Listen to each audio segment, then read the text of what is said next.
EJ 김구 특집 그 두 번 아이씨 다시. 네, 가겠습니다. 자, 레디.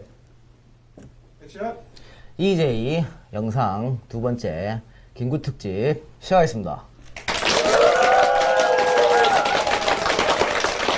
네, 안녕하십니까 이사님. 안녕하십니까.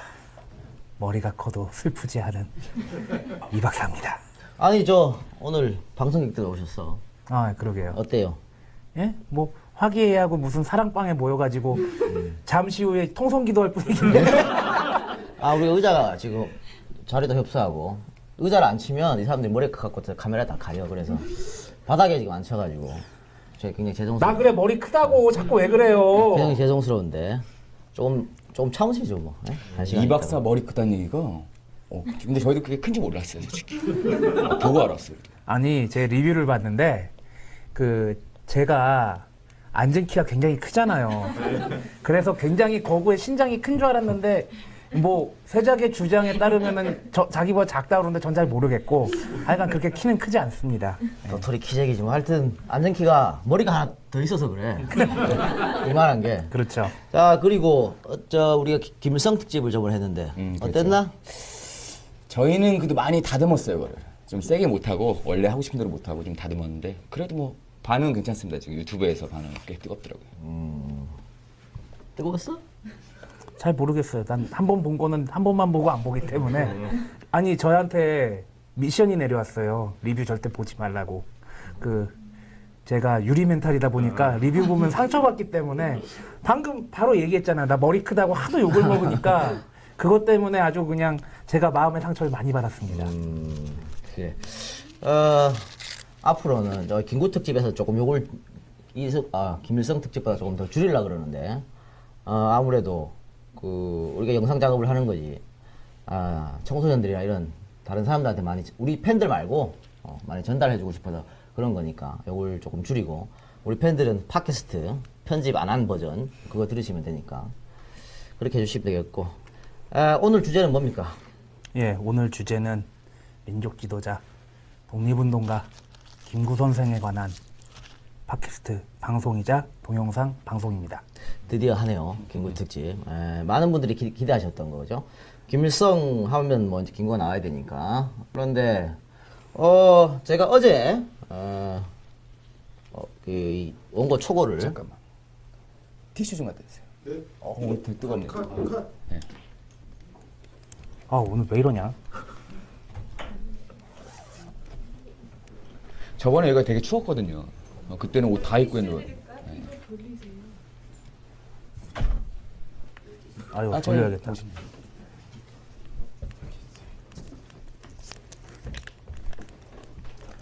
땀샘 대폭발이다. 아, 가끔 이러더라고 보니까. 나도, 3번 정도 중간에 끊어지면 내가 그때 짜증 낼 거야. 나도 좀 줘봐라. 지금 조금 올라온 것 같아요. 아까부터 계속 올라와 있는 상태예요. 이게 사람이 많으면 온도가 올라가니까 살을 너무 무리하게 빼면 안 돼요. 그래서. 저 그래서 안 빼잖아요. 이거 볼 때 나는 의사다 명박사? 그 형님께서 갑상선이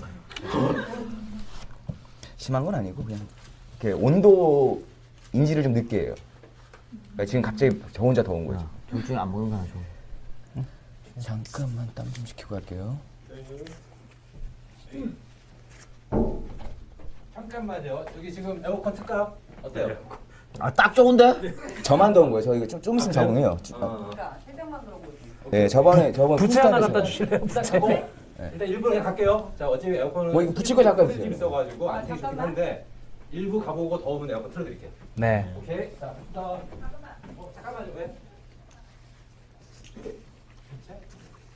아니, 사장님이 조금 쉬었다 가셔야 돼가지고요.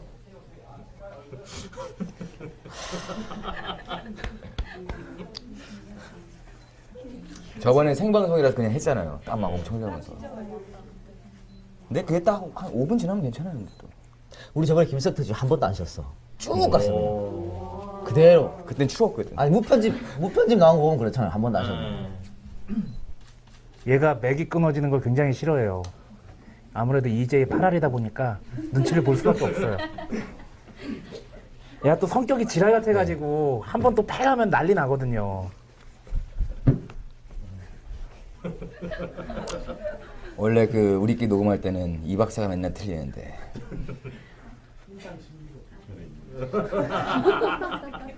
이 박사는 근데 틀리면 바로 미안하다 이렇기 때문에 뭐라 그러지를 못하겠어. 아 근데 그래도 뭐라 그러는 새끼가 이 새끼예요. 전에 그 뭐지 조중동 특집인가? 그게 사람들 모르는데 얘 욕을 무진장 먹었어. 아주 그냥 아주 작심하고 그 다음 녹음 때 니네 잘 들어 그러면서 얘기를 시작하는데 그날 박정희 특집을 너무 깔끔하게 뽑은 거예요. 그러니까 얘가 유구무원이 된 거죠. 말을 못 하는 거야. 내가 그 전에 지랄했기 때문에 잘 나온 거야. 에이씨.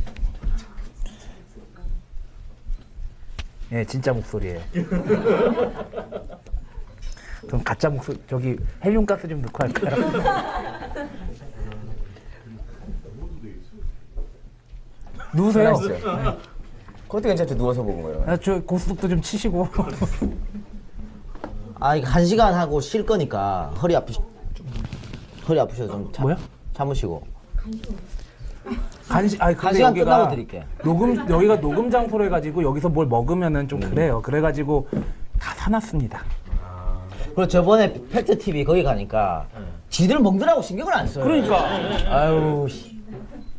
물론 우리도 술 먹고 꽐라댔지만 아주 개꽐라댔지만 야 최대한 과거 얘기는 하지 말자.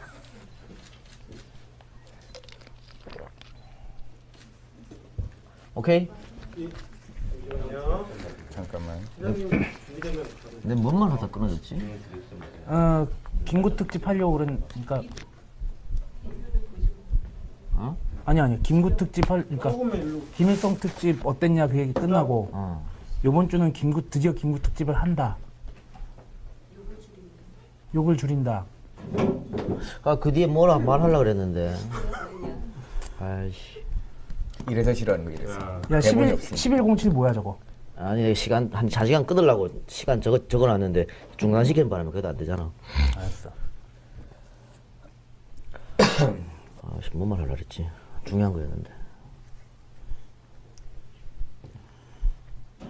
머리 큰 얘기했고 김일성 특집 리뷰 얘기했고 땀나. 아이씨 몰라 그냥 가자. 생각나면 끊고 해. 시장님부터 멘트 하실 건가요?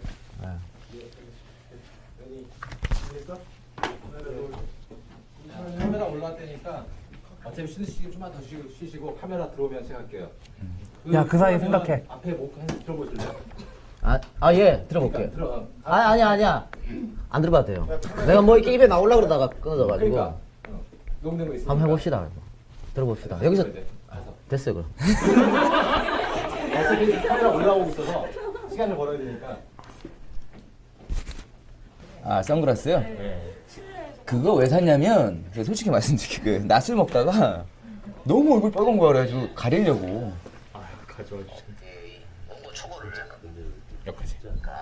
원고 초고를? 아니요. 오케이 알았어. 지금 롤 돌아가고 있습니까 혹시? 아니. 지금 어딘가에서 녹화를 하고 있나요? 아 이거 스케치로 해서 하면 좋을 것 같은데. 자, 레디. 액션. 어제 내가 초고를 어제 줬지? 저는 항상 닥치면 원고를 쓰기 때문에 어제 늦게 제가 초고를 줬는데 세작이 한 2번 읽더니 졸라 쳐울었다면서. 지금 눈이 부어가지고요. 아니, 내용이 너무 아까- 슬픈 게 있어요. 아까 만나서 저희끼리 이제 대본 회의하고 대본 연습하는데 저는 열심히 대본을 읽으려고 하는데 얘가 자꾸 말을 거는 거예요. 그래서 얘가 왜 그러나 싶었더니 대본 읽으면 눈물 난다고. 그것 때문에. 이 새끼들 애국자들이야. 나 진짜 뭐라 울고 그래. 자 그럼 알겠고 이따가 울 건가? 본방송 할 때? 모르지? 자 본방송 들어가 보겠습니다. 오늘 김구 특집인데 어때? 김구하면 생각나는 게 뭐야? 한복이 잘 어울리는 지도자. 그 풍채가 일단 그 한복 두루마기 맞나요? 두루마기? 그게 잘 어울리는 것 같아요. 두루마리는 아니겠지. 그게 다야? 아니 우리나라 역사에 한복이 그렇게 잘 어울리는 그 알았어. 없잖아요. 이 박사. 참고로 한복이 잘 어울리는 분 노무현 전 대통령 있고요. 노빠. 오빠 계시고 해야지. 예, 그 김대중 전 대통령도 있고요. 물론 김구 선생이 가장 잘 어울리고 거기에 플러스 알파 필수 아이템 동그란 안경. 그거 있고 저는 개인적으로 바보 같아요, 되게. 나라와 민족만 생각한 바보. 뭐 그 한마디로 모든 생각이 정리가 되는 것 같아요.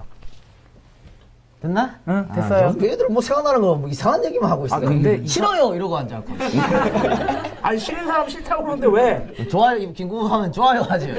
근데 저는 좀 생각이 드는 게 김구 선생 존경한다고 얘기는 하지만 어떤 이유에서 존경한다는 얘기는 별로 없고 그냥 존경해요가 굉장히 많은 것 같아요.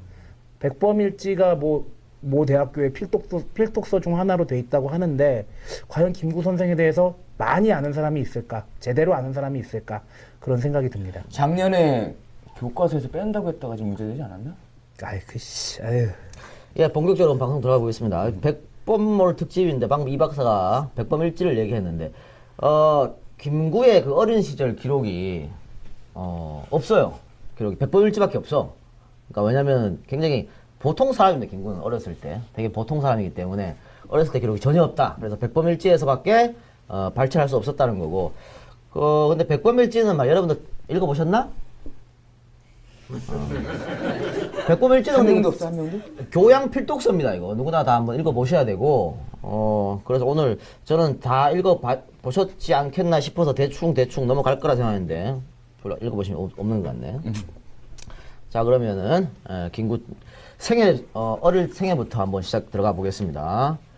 1876년 7월 11일생인데 이건 음력이고요. 양력으로 한 8월 29일입니다.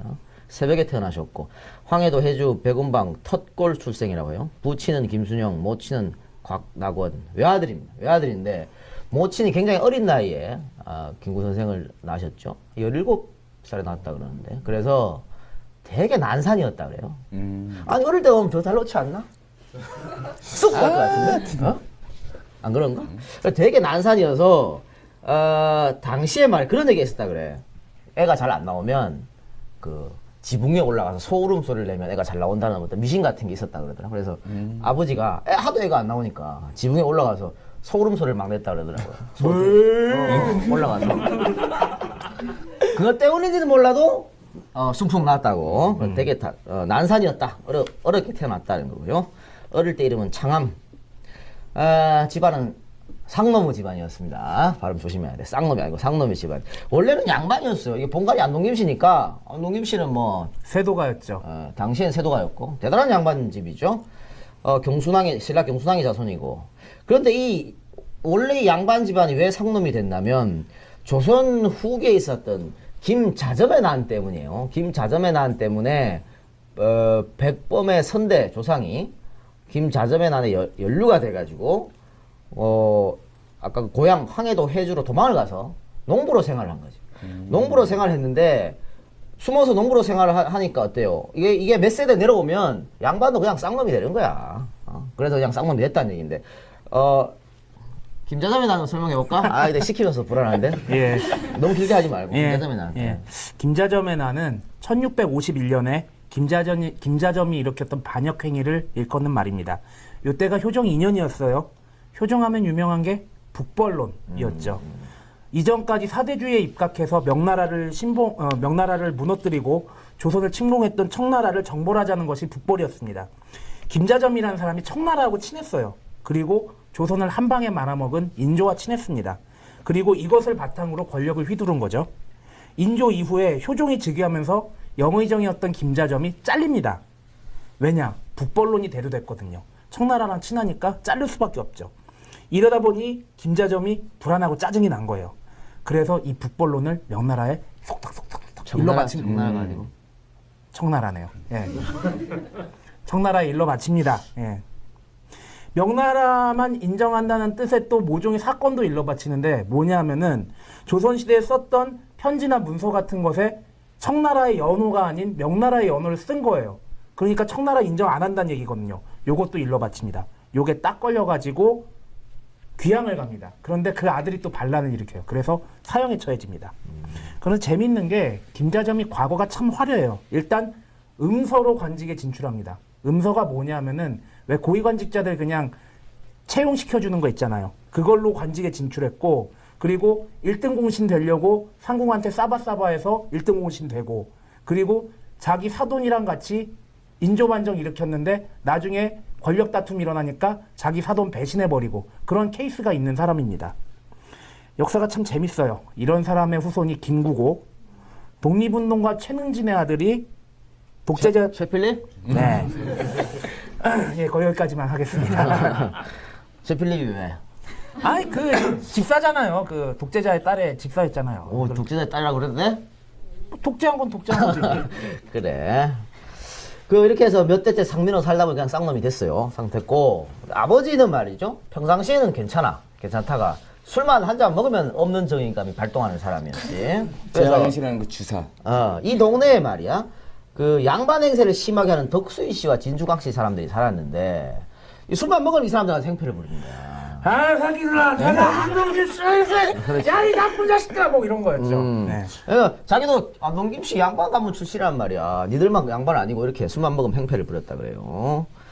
그래서 그 백범이 아마 조금 창피하지 않았을까 그렇게 싶은데, 그렇지만은 아버지 이 김순영이 술고장이 심했지만 대단한 효자였다. 대단한 효자. 어느 정도 효자였냐면 백범의 조모죠. 그러니까 김순영의 어머니가 돌아가실 때 이 새끼손가락을 잘라가지고 단지라 그러지? 칼로 잘라서 피를 이렇게 넣어가 입에다 흘려 넣었다 그러더라. 그 예전에 왜 그런 효자들 이야기 보면 많이 나오죠. 피 해가지고. 그런데 그게 효과가 있나 봐. 우리 한 3일을 더 사셨다고 그러는데. 그래, 그 정도로 효자여서, 아들이 뭐 아버지를 따라가지. 그래서 백범이, 나중에 백범의 아버지 돌아가실 때 이거를 따라합니다. 그래서 자기는 허벅지를 자르지. 허벅지를 잘라서. 이거 들어봤죠, 이거. 허벅지 살 피를 해가지고 아버지한테 드렸는데, 그래도 차도가 없으니까 한 번 더 잘라야 되잖아. 근데, 아이씨, 이거 배아들아, 아 졸라 아파. 이거였죠. 굉장히 망설여서 결국은 못 잘랐다 그래요. 그래서 굉장히 스스로를 다치겠다니. 아니 우리 아버지는 손가락 잘랐는데 나는 손가락 자를 용기도 없고 이걸 한 번 더 잘라야 하니까 처음 자를 때 너무 아팠단 말이야. 그때 생각하니까 못 자르는 거야. 그래서 굉장히 자기를 자책했다고 그럽니다. 그런데 이 정도만 해도 뭐 대단한 어떤 효자죠. 그죠? 우리가 김창룡 특집인가? 효자 얘기를 제가 내한테 근데 메일이 많이 왔어요. 특히 여자분들, 시집 안 간 여자분들한테 이 작가님 그거 아니라면서. 아니야. 아니 효자 만나라 그게 잘못된 건가? 사람들 말 이상한 사람들이야 하여튼. 아유 진짜. 아니 어때요? 다 이렇게 효자들 만나기 싫어? 아유. 아니 자기 집에 효자면 친정에도 다 효도하고 그런 거예요. 아니, 요즘은 5대5를 해야 되는데 5대5를 안 하더라고요 보니까. 그 예를 들어서 뭐 처갓집에 요즘은 뭐 한 달에 한 번. 근데 그 시집에는 6개월에 한 번. 왜 고개들을 끄덕이나? 저는 제 이상형이 저랑 결혼할 사람이 외국에 사셨으면 좋겠어요. 누군가를 다분히 노리고 얘기하는 거 아니야 이거? 외국에 살았으면 좋겠고, 그래서 처갓집에 안 가려고 될 수 있으면. 어리고. 그럼. 어리고 이쁘고 그 집은 외국에 살고. 조건 나오고 있어요 지금. 옛날에 우리 그런 얘기 있었잖아. 화장실이랑 처갓집은 멀면 멀수록 좋다고. 꼰대 진짜. 그래. 아버지는 이런 분이셨고, 아버지의 어떤 이런 걸 받아서 백범도 상당한 효자였다. 모친이 아까 광낙은 여사라 그랬는데 이 양반도 어떤 대단한 혈기가 있고 정의감이 넘치던 분이었습니다. 유명한 독립운동가입니다. 네, 그렇죠. 자, 그녀에 관한 일화를 몇 개 얘기해 볼까요? 백범이 대동강 나루토, 이따가 나오겠지만 대동강 나루토에서 일본인 스치다를 죽입니다. 스치다를 죽이고 사형 선고를 받는데 인천 감옥에 수감되죠. 이때 광낙원 여사가 자기 아들을 위해서 그 초가집, 자기가 살던 초가집을 다 이렇게 아무도 못 들어오게 그냥 방 붙여버리고 집을 나와요. 집을 나와서 생업을 팽개치고 아들 옥바라지를 하는 거지. 아들 옥바라지 하기 위해서 그 인천에 있는 주막집에, 요즘 말을 하면 취직이지 뭐. 객주집이라고 하는. 침모로 들어가는데, 침모가 뭐냐면 반찬 만들어주고 뭐 이렇게 서빙하고 이런 거죠. 이런 거 들어가는데 조건은 하나였어. 아들한테 사식 넣을 수 있게끔만 해달라 이거야. 그러니까 그 주막이니까 밥이 잘 나올 거 아니야. 근데 그거를 갖고 아들한테 매일 하루 3끼 사식을 넣어주는 거. 그래서 백범은 이 인천 감옥에 있을 때 대단히 그 재소자들한테 인기가 있었다. 그 당시 우리 평범한 사람들도 밥 굶고 이랬는데 백범은 하루 3끼 따박따박 엄마가 밥을 갖고 오니까. 그리고 그거 나눠 먹고. 깜빵 용어로 그게 범털. 없는 애들은 개털 이렇게 부릅니다. 그렇게 아들을 위해서 열심히 하셨던 분인데 백범이 결국은 추록을 합니다. 그 추록한 지 며칠 지나지 않아서 친구들이 잔치를 벌여줘. 뭐 두부 사주고 박수 치고 야 그동안 고생했다 이랬겠지. 그 잔치를 열어주는데 기생을 불렀네 또. 아 참나 이 여자가 안 빠지네 이런 자리에. 아 갑자기 윤창중이가 생각나. 윤 선생 영어 교실. 아니 내가 말이야 젊은 여자 좋아한다 이거 나는 아주 상식적으로 얘기하는 거야. 걔처럼 딸뻘을 우리 얘기하는 거 아닙니다. 그것도 말이야 가정도 이끄는 사람이. 아이씨 참.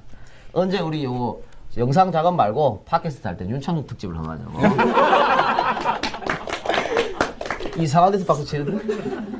그래 기생을 불렀어요. 기생을 부르니까 모친이 이걸 보고 뭐라 했냐면 내가 여러 해 동안 고생을 한 것이 오늘 네가 기생을 데리고 술 먹는 것을 보려고 한 것이냐. 그래서 아들을 질타했습니다. 얼마 실망했을 거야 진짜. 기껏 옥바라지 했더니 나와서 기생 끼고 쇼하고 있으니. 그리고요 신민의 사건으로 백범이 체포되었을 때는 서대문 감옥에 백범이 수감되었을 때 아들을 찾아서 서대문 감옥에 가가지고 뭐라 그랬냐면 네가 여기 있는 것이 경기 감사를 한 것보다 더 기쁘게 생각된다 이렇게 말했습니다. 자기 아들이 감옥에 갔는 게 말이죠. 네 경기 감사한 것보다 난 이 감옥이 더 기쁘다 이렇게 얘기한 거야. 김문수 정신 차려. 경기도 지사가 뭐가 소중한가 그게. 아 참 이걸 뭐라 그래 상투가 아니고 감투. 감투 그런 거 하게 썼다고 말이지. 에이 요새 단어가 안 떠올라서 감투를 상투라 그래. 또 있습니다. 임시정부 시절에 상해 독립운동가들이 광락원 여사의 생일을 미리 알고 생일 잔치를 준비하고 있었어요. 근데 이 소식을 들은 광락원 여사가 뭐라 그랬냐면 야 생일 잔치는 됐고 차라리 돈으로 줘. 내가 그거 가지고 맛있는 거 사 먹을게. 이거 턴 거죠 이거. 이거. 그래서 독립운동가들이 돈을 모아서 생일 잔치를 안 하고 현금으로 줬어요. 현금으로 줬는데 정작 생일날이 딱 되자 광락원 여사가 독립운동가들 다 불러놓고 권총 2자를 앞에 탁 내놨습니다. 그 돈으로 산 거야 권총 2자를. 그러면서 이렇게 말해요. 이역만리에서 독립운동을 한다는 사람들이 생일잔치가 다 뭐냐 이러면서 독립운동을 꾸짖었어. 대단한 어머니 아닙니까? 한석봉 어머만 대단한 게 아니야. 이런 어머니 밑이니까 이런 아주 훌륭하신 독립운동가 나오는 거 아니겠어요? 호랑이에게서는 고양이 자식이 안 나오죠. 근데 최영진이 아들은 왜 그래? 그러게요. 아, 나씨. 자, 이런 백범의 모친을 보고요. 고은 시인이 헌정시라 그러지? 시를 하나 만들어 헌정을 했는데 그 시 제목 이름이 곽낙원입니다.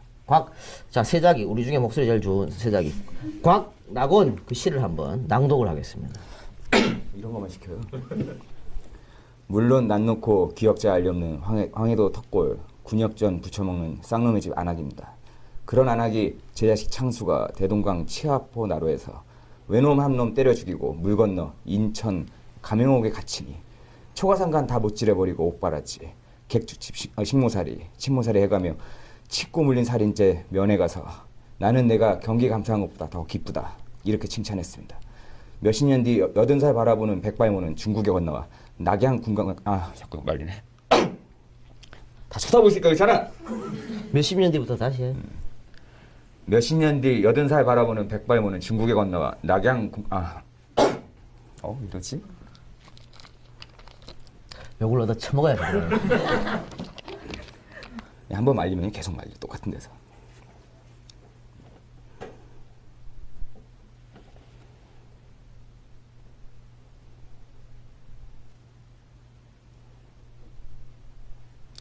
화장실 갔다 올게. 가지가지 한다. 아. 세수하고 올려온다 세수. 왜 우리 이러냐. 방송에 원래 내가 이렇게 짜증내기 때문에 NG가 거의 없어요. 하면도 그냥 간다고. 아까 제가 명나라 청나라 헷갈렸을 때도 제가 그냥 움찔하고 그냥 간 게 얘 눈치 봐서 그런 거예요. 그냥 다 가는데. 자, 가겠습니다. 특정 단어가 발음이 꼬일 때가 있어요. 낙양군관학교. 자, 롤 해주세요. 롤. 네, 레디. 차례. 액션.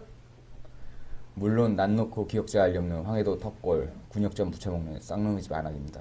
그런 안악이 제 자식 창수가 대동강 치아포나루에서 외놈한 놈 때려 죽이고 물 건너 인천 감흥옥에 갇히니 초가상가 다 못 찌려버리고 옥바라지 객주집 식모살이 침모살이 해가면서 치고 물린 살인죄 자식 면회 가서 나는 내가 경기 감사한 것보다 더 기쁘다 이렇게 칭찬했습니다. 몇십 년 뒤 80살 바라보는 백발모는 중국에 건너와 낙양 군관학교 사람들이 생일날 축하하려고 돈 몇 푼씩 거둔 줄 알고 그 돈 미리 받아내서 생신날 단총 2자루 내놓으며 자네들 거둔 돈으로 샀으니 내 생일 축하 뜻으로 이 총 쏴 부디부디 독립운동 이뤄주시게. 그리고 그 뒤 그녀는 82살로 중경단에서 눈 감았습니다. 나라 독립 못 보고 죽는 거 원통하다. 이 말이 그녀가 남긴 말 한마디 아니고 무엇입니까? 이게 고은 시인이 헌정시인데 광낙원이라는 고은 시인이 저 우리 거기 백의사 특집에 염동진 씨에 관한 시를 썼었죠? 기억나시나요? 예. 그 이번 이 광낙원 시는 되게 사실은 감동적인 건데 나중에 편집하실 때 음악을 뒤를 쫙 백을 한번 깔아줘야겠네요. 네. 그런데 세자의 컨디션이 안 좋아지 목소리가 안 좋아. 자 계속 얘기해 봅시다. 이 박사. 자, 김구 선생이 4살 때 천연두를 알아요. 그래서 곰보 흉터가 있습니다. 저는 20살 때 수두를 알아서 흉터가 있습니다. 있어? 눈썹 여기 살짝 있습니다. 5살 때 강령으로 이사를 가요. 그리고 거기에서 2년 동안 삽니다. 그런데 같이 놀던 이생원의 집 아이들이 백범에게 해주천넘 놀리면서 때리고 괴롭히고 했다고 그래요. 여기에 김구 선생이 화가 나서 그 어린 나이에 집에 가서 식칼 들고 나온 거예요. 네 새끼들 다 죽여버린다고. 그랬다가 오히려 역으로 다구리를 당합니다. 정말 식칼 들고 갔어요. 이 집에 애들 죽인다고 갔는데 자기 혼자 뭐 어떻게 할 수 있나. 거기는 또 여기도 이생원이니까 또 거기 데리고 있는 노비도 있을 테고. 예, 그래서 지역 유지였겠죠. 또 거기다가 오히려 다구리를 당했다고. 근데 어린 나이였으니까 뭐. 그 기백이라고 해야 되나? 그 깡. 그건 정말 대단했던 것 근데 같아요. 사실은 이 6살, 5살 때 말이죠. 식칼 들고 애들 죽이면 또라이지. 이게 뭘지. 아무리 백범이라도 이건 또라이지. 이러면 안 되지. 예. 그래서 6살 때 식칼 들고 난리치고 7살 때는 다시 해주로 돌아옵니다. 해주에서 아버지가 동네 천민의 아이들을 모아서 서당을 만들었어요. 이때 백범도 함께 공부를 합니다. 통감 같은 역사서나 대학 같은 유교 경전을 공부하고 성적은 가장 좋았다고 그래요. 당시 이웃마을에 정문재라는 사람이 있었는데 이 사람이 백범이 뛰어나다는 소문을 듣고 백범을 가르치기 시작합니다. 그리고 선생의 권유로 과거 시험을 보기로 했는데 이때 백범의 나이가 17살이었습니다. 근데 이 과거 시험이 우리나라에서 마지막 과거 시험이었어요. 이승만도 과거 보지 않았어요? 많이 봤지 이승만은. 이승만은 많이 봤는데 다 떨어졌고 백범도 떨어졌어요. 근데 이거는 그럴 수밖에. 이승만과 백범이 뭐 성적이 안 좋고 공부를 못해 떨어진 게 아니고 다 정해져 있었지. 예. 합격자들이 다 정해져 놓고 형식적으로 시험 치는 거야. 그러니 되겠어 이게. 내정자가 있는 겁니다. 부정부패 비리의 온상이었어요. 뭐 요새 공무원 시험은 어떤지 모르겠는데 그래서 백범 선생도 낙방을 했지요. 여기에서 의기소침한 겁니다. 백범 선생이. 그리고 관상 공부를 시작합니다. 그리고 관상쟁이가 돼요.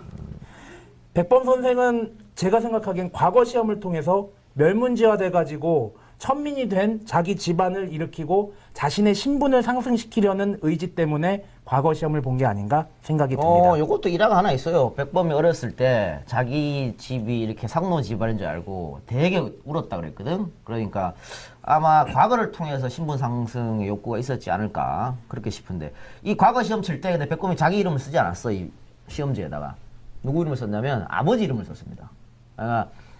나는 아직 젊으니까 아버지가 조금 그 관에 올라갔으면 좋겠다는 심정으로 쓴 것 같아요. 근데 그러거나 말거나 뭐 다 정해져 있는데 뭐. 그렇죠. 그래 똑 떨어졌어요. 그래서 관상쟁이가 됐다는 거지. 그런데 관상 공부를 한 다음에 백범 선생이 스스로의 관상을 봅니다. 그런데 아무리 뜯어봐도 내 얼굴은 도저히 성공할 얼굴이 아니구나 이런 생각을 했다고 그래요. 관상의 훌륭한 구석이 자기 얼굴엔 하나도 없는 겁니다. 그래서 굉장히 좌절하고 낙심했다고 그럽니다. 우리는 어때요?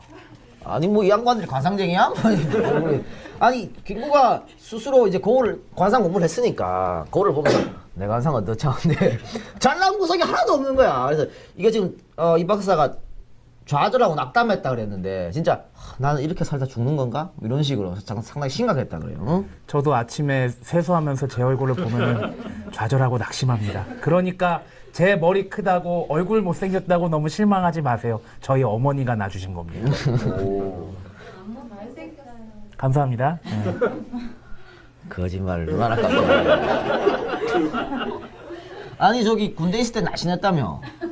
아, 67kg. 그러니까 그럼 지금보다 한 20-30kg 떨어지는 건데 그렇겠죠? 그때 얼굴은 작아져. 머리. 얼굴은 이만한데 67kg였나? 네, 얼굴은 이만한데 몸은 67kg. 면봉인데, 그러니까 면봉? 키는 조그맣고 그러니까 대가리 이만하면 막 다니는 거예요. 모여라 꿈동산 알아요 옛날에? 숲길을 지나 구름을 타고 꿈동산에 왔어요. 뭐 이거 탈 쓰고 이렇게 하잖아. 아 역시 오늘 누나 팬들이 많아가지고 다 알아 모여라 꿈동산 얘기하면. 자 1893년에요 18살 때 동학운동에 가담합니다. 이때 이름을 바꿔요. 창암에서 창수로 바꿉니다. 근데 왜 백범이 동학에 빠졌나? 그 아까 얘기했지만 그 신분 제도에 대단히 그 울분을 느끼고 있었다 백범이. 그래서 근데 동학은 말이지 만인이 평등하다는 평등사상을 주장하니까 네. 여기에 매력이 빠질 수밖에 없었겠지 백범 선생이. 그래서 열심히 포교생활을 해가지고 나름 이 해주 지방에서는 상당히 이름을 알립니다. 몇백 명을 포교했다 그러더라고 이렇게. 아, 제가 여기서 한 말씀 드리면은 나중에 접주라는 단어가 나옵니다. 전봉준도 접주였죠. 근데 동학이라는 것이 포접제라는 게 있어요. 이게 일종의 다단계식 포교 방식인데 몇 명을 모으면 어떤 클래스로 올라가고 몇 명을 모으면 어떤 클래스로 올라가는데 그 명칭 중 하나가 접주입니다. 굉장히 높은 직이에요. 예, 예. 네, 그래서 접주가 돼요. 접주가 돼가지고 나중에 이대 교주가 누구지? 최시형. 최시영을 직접 그 충북 괴산인가? 중평인가? 예, 그쪽 동네입니다. 하여튼 그쪽이에요. 하여튼 그쪽에 가서 직접 만나기도 했어. 그러니까 접주로서 그 항해도에서 이름을 알렸기 때문에. 그러니까 하여튼 굉장히 열심히 동학 그 활동을 했다. 그래서 접주가 되니까 어떻게 보면 이 책임자죠. 해주에서 책임자. 그래서 동학 그 나중에 혁명이 일어나죠. 예, 가보농민 전쟁. 동학 동학혁명. 전쟁이 일어날 예. 때 이 해주성 싸움에서 선봉장이 됩니다. 백범 선생이 선봉장이 돼서 일본군과 광군과 싸우게 되죠. 그런데 이 회주성 싸움에서 당시에 안진사라고 불리는 안태훈이라는 사람이 토벌군으로 있었어요. 동학농민군 토벌군 안진사 안태훈. 근데 이 사람이 백범을 되게 아꼈어요. 백범의 능력을 내가 토벌군이긴 하지만 저 동학농민군에 있는 백범이라는 애가 굉장히 뛰어난 인물이다. 아, 적장이지만. 적장이지만 아껴서 밀사를 보냅니다. 편지를 써가지고 뭐라 그러냐면 내가 당신을 매우 아낀다. 당신이 있는 곳과 내가 있는 곳이 매우 가까우니 만일 이쪽을 치려고 하면 당신이 크게 다칠 것이다. 그러면 아까운 인재를 잃게 된다. 부디 경고망동을 하지 말라. 이렇게 요청을 하고 백범이 이에 응합니다. 그래서 소위 말하는 뭐라 그래 신사협정이 체결되는 거죠. 그런데 이 안진사 안태훈이가 누구의 아버지냐면 안중근의 아버지예요. 안중근 의사의 아버지입니다. 그래서 이 전쟁이 끝나 결국은 동학 실패하죠. 네. 실패하고 그렇죠. 백범이 갈 데가 없어가지고 20살 때 어디로 가냐면 안진사 집으로 가요. 참고로 안중근의 고향도 황해도 해줍니다. 예. 안진사의 집에 들어가서 식객 생활을 하는 거죠. 거기 가서 그냥 뭐 밥도 얻어먹고 뭐 그렇게 사는 겁니다. 그런데 자기들 식구도 이 안진사 댁으로 불렀어요. 자기 식구도. 그래서 그 안진사가 굉장히 백범을 돌봐줬다는 얘기지. 그러면 이러면서 처음 만나는 거야. 어린 안중근과. 사이는 별로 안 좋았다고. 아, 별로 안 좋은 게 아니고 뭐 서먹서먹했다 그래요. 서먹서먹했다 그러는데. 근데 안중근의 동생들하고는 친하게 지냈거든요. 나중에 뭐 같이 독립운동도 하고 그랬으니까.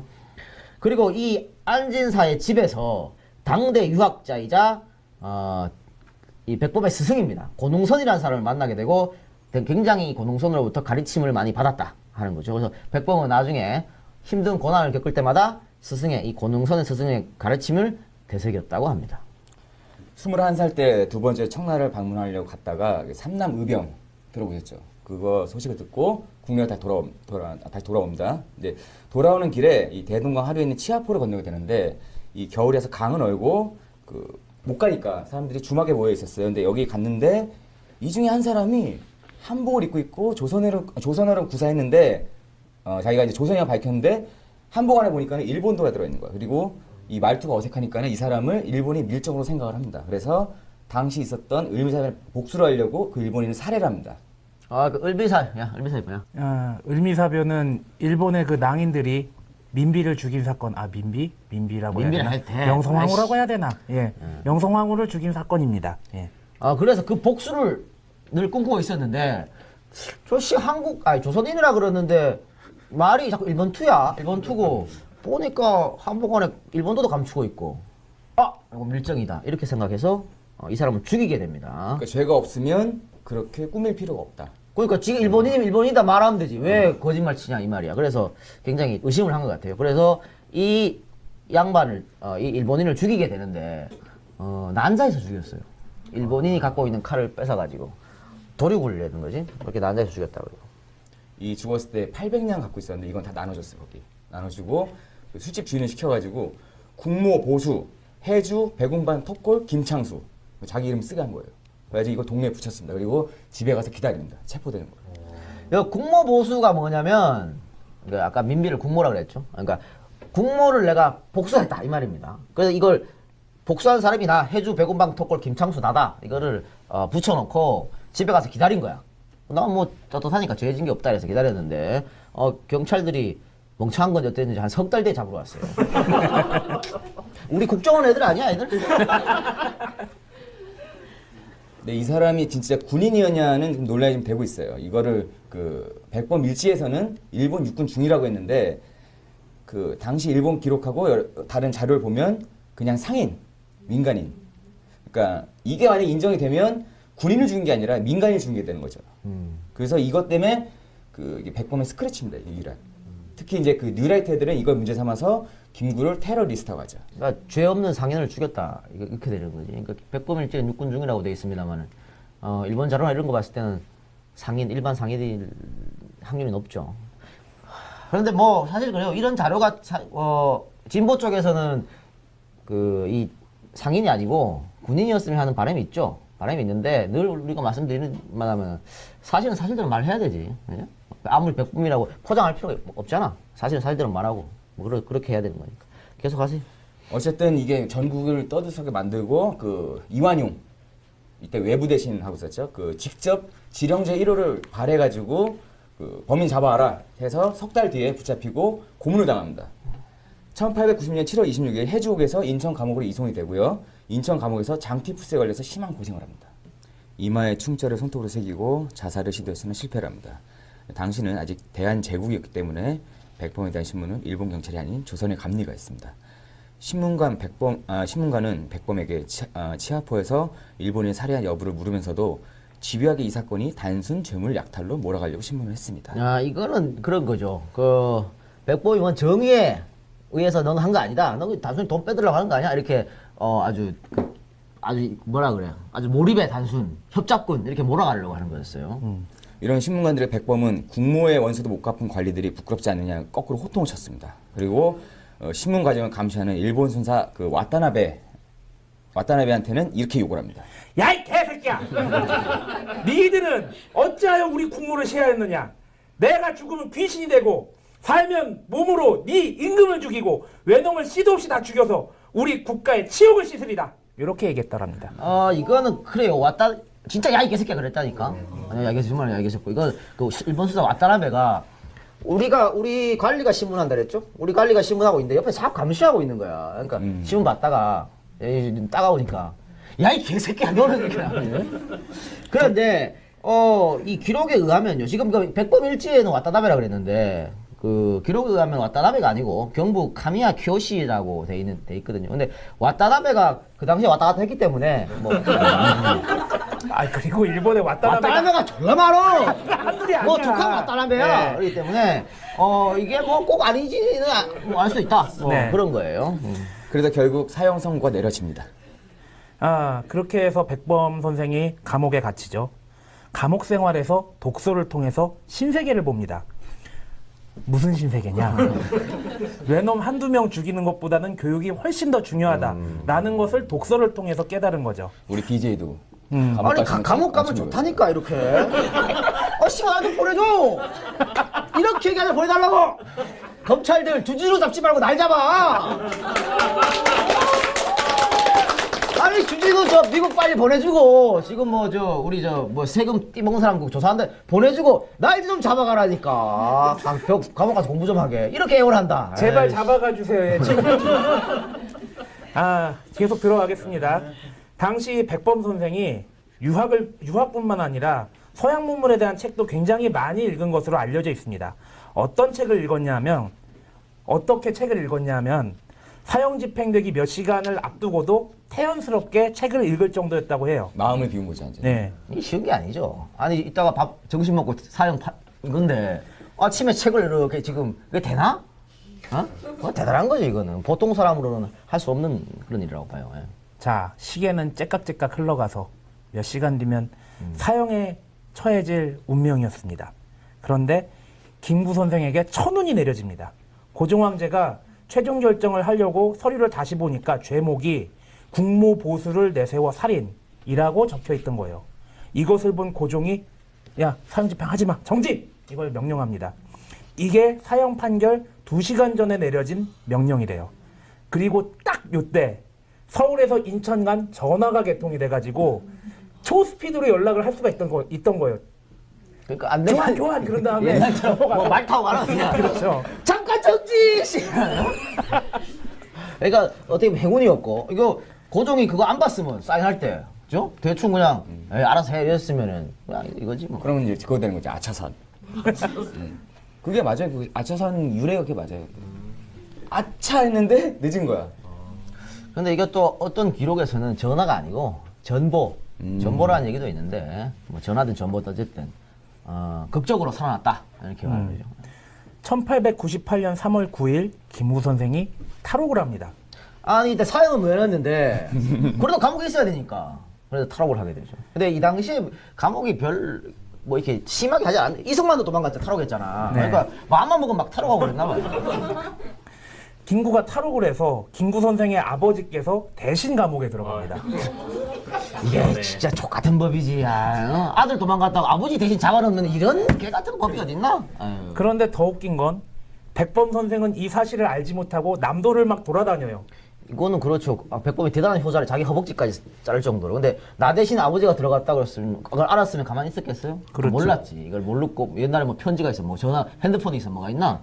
그러니까 이 남도 기행이 이제 전라남도를 막 돌아다닌 건데, 그래서 이제 전남 지방에서 그 백범과 전라도의 뭐 어떤 관계를 이렇게 이거 단순 여행인데 뭐 또 그렇게 엮으려고. 아니, 그렇게 많이들 엮어요, 근데. 네. 엮는 거 너무 좋아해. 그리고 가을쯤에 머리를 깎고 절에 들어가서 승려가 됩니다. 그때 당시 법명이 원종이었다고 해요. 그리고 그때 공주 마곡사로 출가를 한 걸로 알고 있습니다. 1899년 가을에 1년 만에 절에서 나옵니다. 그리고 절에는 못 있구나. 그지? 그러니까 이거를 말이죠. 뭐 서울대 우리 뭔 교수지? 백범 연구했던 신 교수. 할 때 그 양반이 뭐라 했는데 왜 1년 만에 절에서 나왔냐? 그러니까 백범이 들어가 보니까 이렇게 절에만 있어가지고는 독립운동이 안 된다. 그러니까 자기 큰 뜻을 뽑고 이런 내가 봤을 때 그냥 절에 있기 싫어서 나온 거지.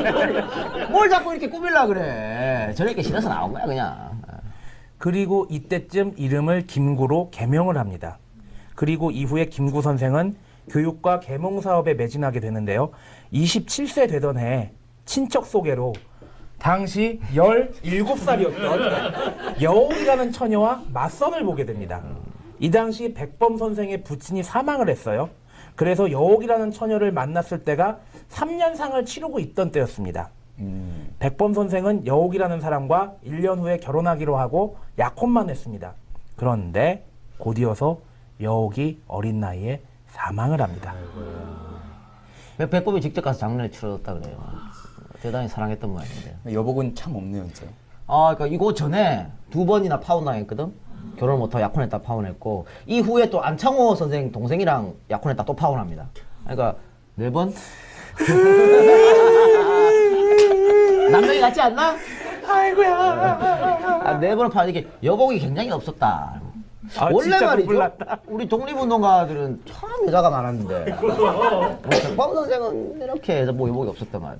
그런데 이렇게 뭐 10살 밑에 사람들하고 좋네. 아이고.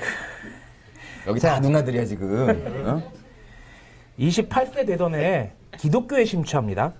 유교, 동학, 불교, 기독교로 종교 그랜드슬램을 달성하게 돼요. 그리고 29세 되던 해에 이번엔 18살에 또 11살 차이야. 아 진짜 나 왜 자꾸 너한테 눈길이 갈까?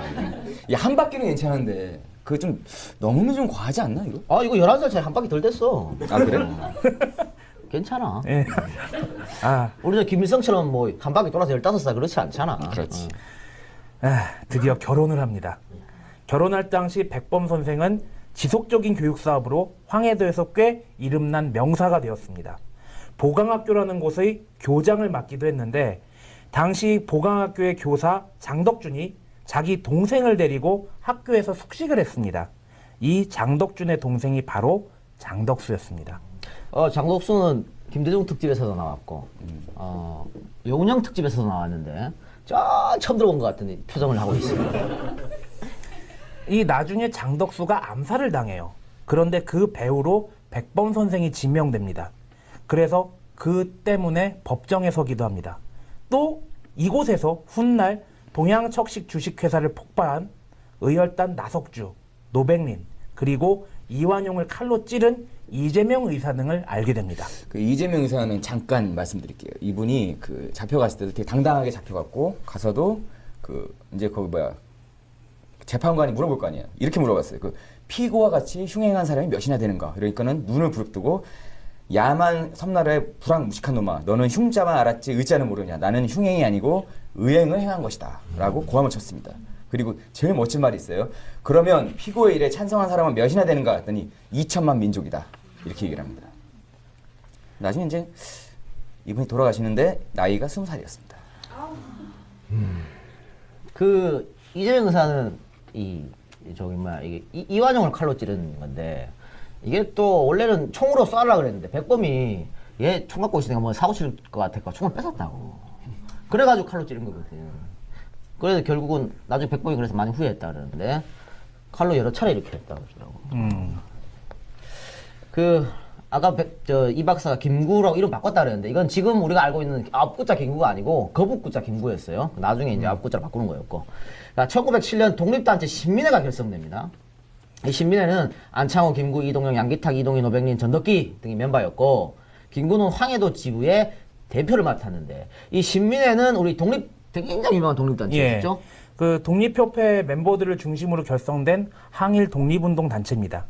교육을 통해 나라를 구하자는 교육구국운동, 국민들을 깨우치자는 계몽강연, 서적 잡지 출판운동, 나라 산업 발전시키자는 민족산업진흥운동, 군사력 키우자는 독립군 양성운동 등을 했습니다. 그래도 학교도 세우고 신문사도 세우고 군대도 세우고 막 이랬어요. 예. 그리고 나서 나중에 백오인 사건으로 인해 와해되게 됩니다. 백오인 사건 기억 안 나죠? 이승만 특집에 했는데. 에? 이승만이 백오인 사건 핑계로 도망갔잖아, 미국으로. 토끼는 거 아니야.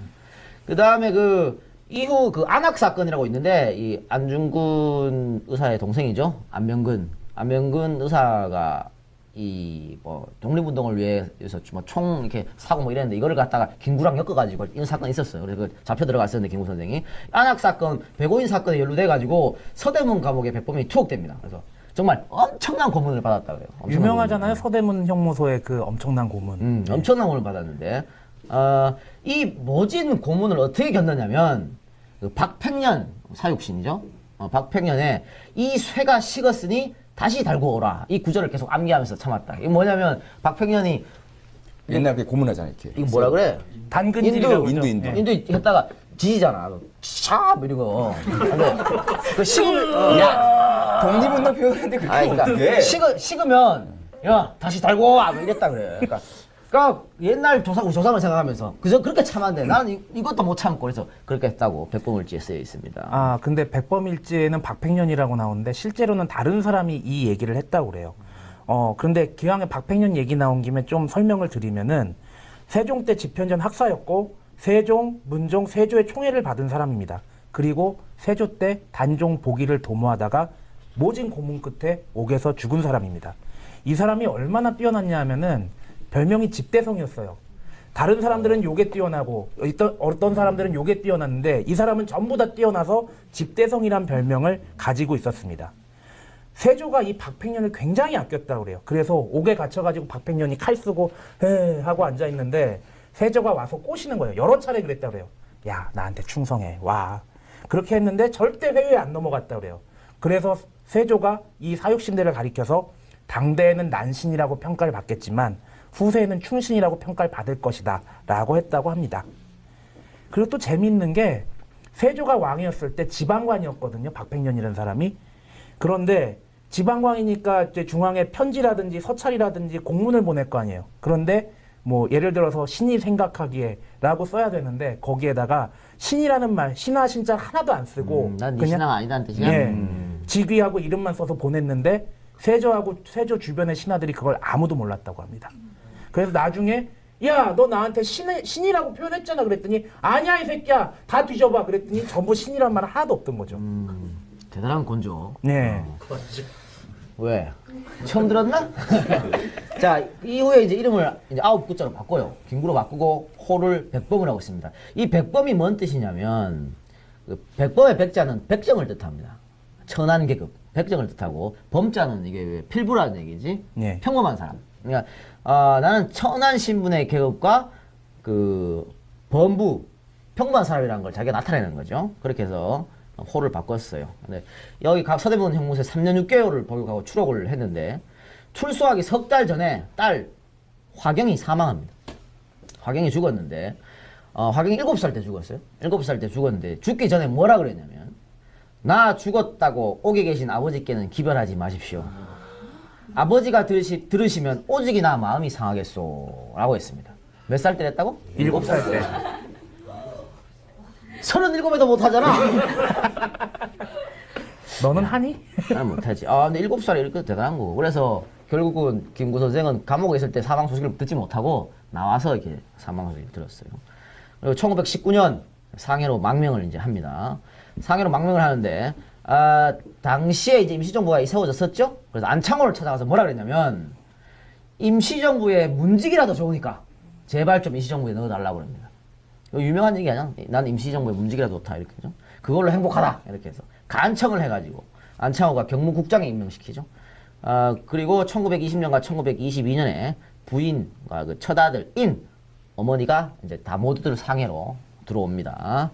1923년에 임시정부의 권한이 약화되고 국민대표자 회의가 열렸는데 백범은 임시정부의 정통성을 들어서 임정을 고수했습니다. 그러니까 자꾸 시간이 흘러가면 임시정부의 권한이 약화돼요. 약화되고 다른 독립운동 단체가 여럿이 생겨버렸어요.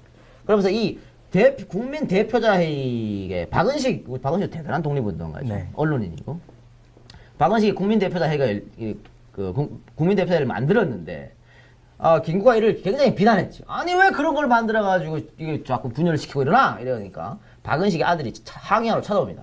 아니 우리 아버지 뭐라 그래요? 그랬더니 야 이 개새끼야 또 막 두들겨 팼다고 그래요. 그래서 예, 굉장히 폭력을 행사했다는데 이렇게 김구 선생은 절대 평화주의자가 아니다. 마음에 안 들면 무조건 두드러 패고 보는 사람. 그다음 또 팬 얘기 이전에도 뭐 죽이고다 그런 거 있잖아요. 이후에도 또 팬 얘기 나오고 그럽니다. 예. 이후에 이제 임시정부 내무부총장에 오릅니다. 임시정부가 계속적으로 내부 파벌 싸움하죠. 이거는 약산 특집에도 나왔고 몽양 특집에 계속 나왔습니다. 이렇게 계속 내부 파벌 싸움하고 내분이 일어나자 그 내무부 명을 내려서 국민 대표자회의를 강제로 해산시켜 버립니다.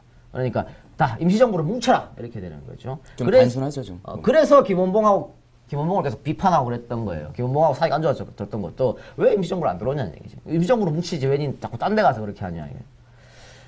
나중에 다른 사람들하고도 트러블 있던 것도 전부 이거였어요. 몽양하고 트러블 있던 것도 이거였죠. 김구는 처음부터 끝까지 임시정부 위주, 임정 위주의 독립운동을 주장했다 이렇게 되는 겁니다. 이때쯤 둘째 아들 신이 태어나는데 부인 최준래가 둘째 아들 노타가 사망하고 맙니다. 사망 당시 그녀의 나이는 38살이었습니다. 최준래의 묘비는 한글학자 김두봉이 썼는데 이것도 약산 특집에 나왔습니다. 김두봉 약산의 친구고 네. 또 북한에서 굉장히 높은 자리에 올라갔었죠. 예. 그리고 백범은 부인 최준래가 죽고 나서 죽을 때까지 재혼하지 않고 혼자 살았다 하는 거죠. 요거는 네가 별로 안 좋아하겠다. 그런데 결혼만 안 했지.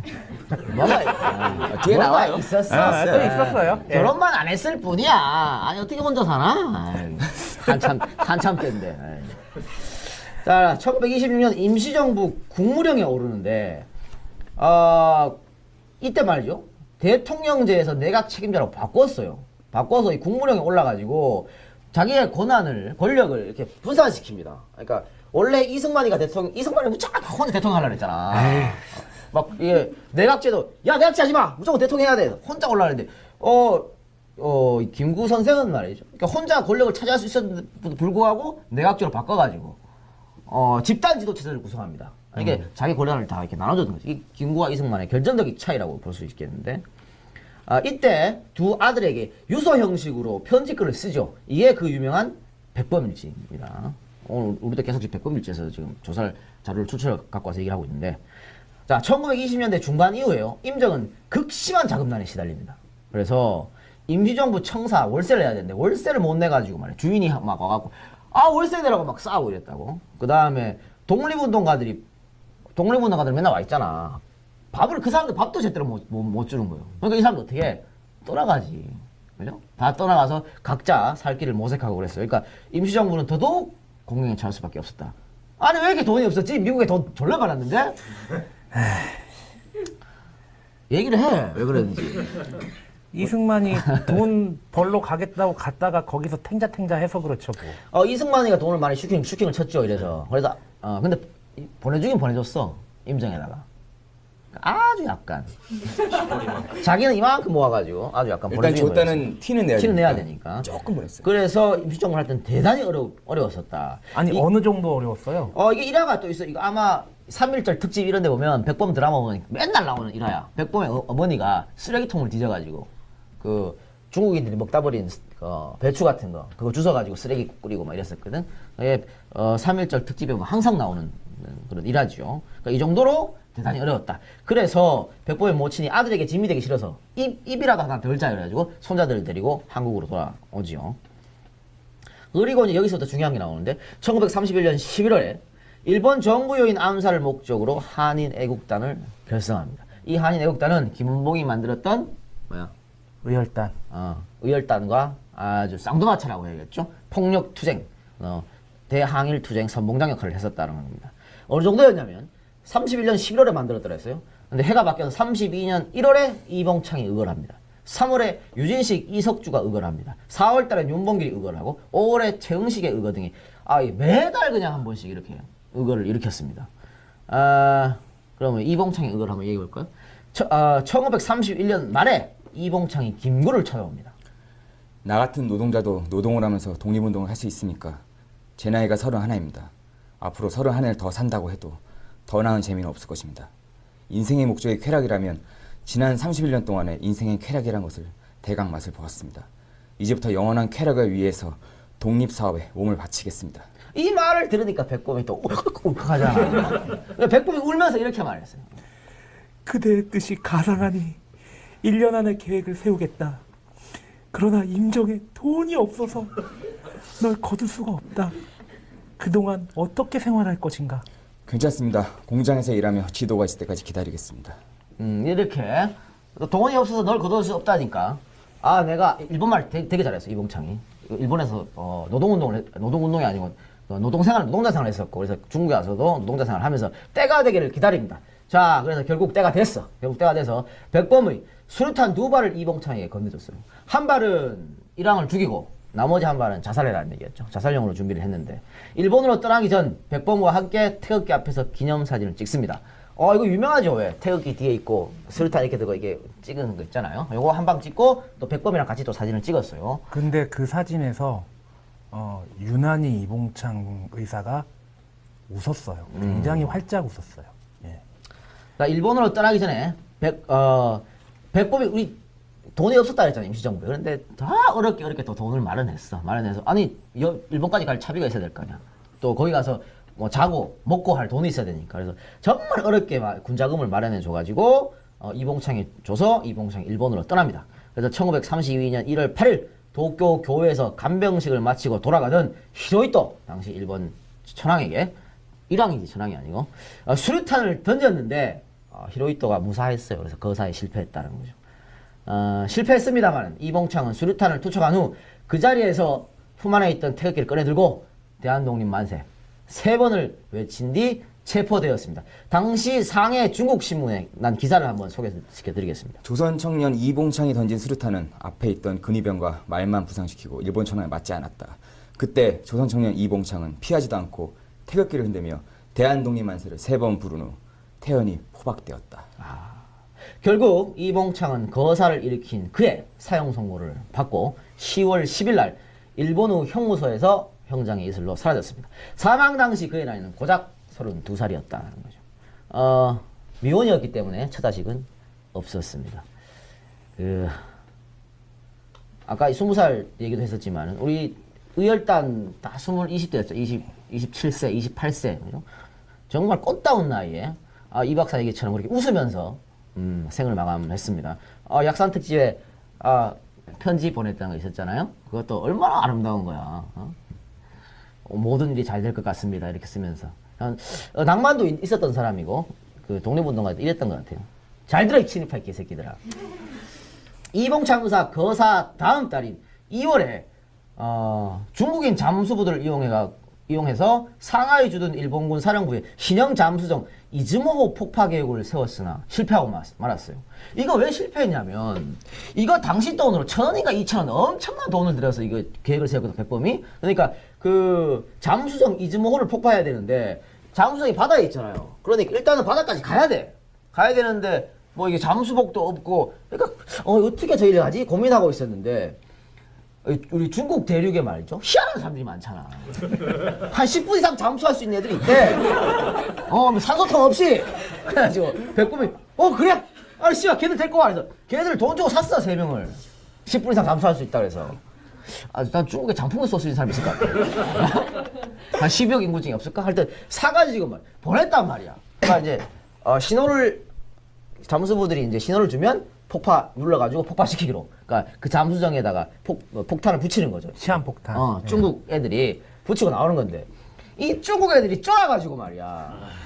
여기가 배가 있는데 못 가고 여기서 머뭇머뭇 거렸단 말이야. 그러니까 여기서 터뜨렸어.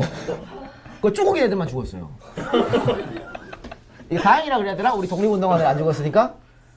그 거금 정말 없는 노래 모아 티끌 모아갖고 보내놨더니 이거 배도 못 터뜨리고 그래서 실패를 했어요. 그런 일이 있었고 이즈모 폭파 계획이 실패할 때쯤에 백범을 찾아온 우국 청년이 또 한 명 있습니다. 이봉창보다 훨씬 젊은 친구였습니다. 그가 바로 윤봉길 의사입니다. 아무리 보아도 죽을 자리를 구하기 어렵습니다. 동경 사건과 같은 계획이 있거든 부디 저를 써주십시오. 이봉창 의사가 도쿄 폭파 사건을 일으킨 걸 보고 뭔가 느낀 게 있었어. 그래서 내가 아무리 죽으라 그래 죽을 자리가 없다. 백범 당신이 날 좀 죽을 자리를 안내해달라. 이렇게 해서 찾아온 겁니다. 그런데 윤사는 이봉창 의사보다 더 젊었지만 이때 처자식이 있었어요. 그럼에도 불구하고 이렇게 백범을 찾아왔습니다. 4월 27일 날 역시 기념사진을 찍고 28일에 두 아들에게 전하는 유서를 씁니다. 되게 유명한 거죠. 이거 못 읽겠더라고 이거는. 제가 읽을까요 그럼? 아니요 내가 읽게요. 너희도 만일 피가 있고 뼈가 있다면 반드시 조선을 위하여 용감한 투사가 되어라. 태극의 깃발을 높이 드날리고 나의 빈 무덤가 앞에 찾아와 한 잔 술을 부어 놓으라. 그리고 너희들은 아비 없으면 슬퍼하지 말아라. 사랑하는 어머니가 있으니 어머니의 교육으로 성공하기를. 동서양 역사상 보건대 동양으로 문학가 맹가가 있고 서양으로 불란서 혁명가 나폴레옹이 있고 미국의 발명가 에디슨이 있다. 바라건대 너희 어머니는 그의 어머니가 되고 너희들은 그 사람이 되어라. 이렇게 자기 아들들, 두 아들들을 향해 이런 유서를 정말 들으면 눈물 나는 그런 유서를 남겼습니다. 윤봉길 의사가 그 전에 이제 어릴 때 굉장히 다양한 분야의 학문을 많이 익혔다고 그래요. 그래서 신학문을 배우다가 조금 이제 우리나라와 안 맞는 내용들이 있으면 굉장히 그 소학교 시절에 싸우고 그래서 나 신학문 안 해 그리고 한학을 공부하고 그래서 이런 그 스펙트럼이 나오는 것 같아요. 그 서양, 동양 그리고 과거와 현대의 다양한 인물들에 대해서 많이 알고 그 유지를 죽기 전에 아이들에게 남긴 겁니다.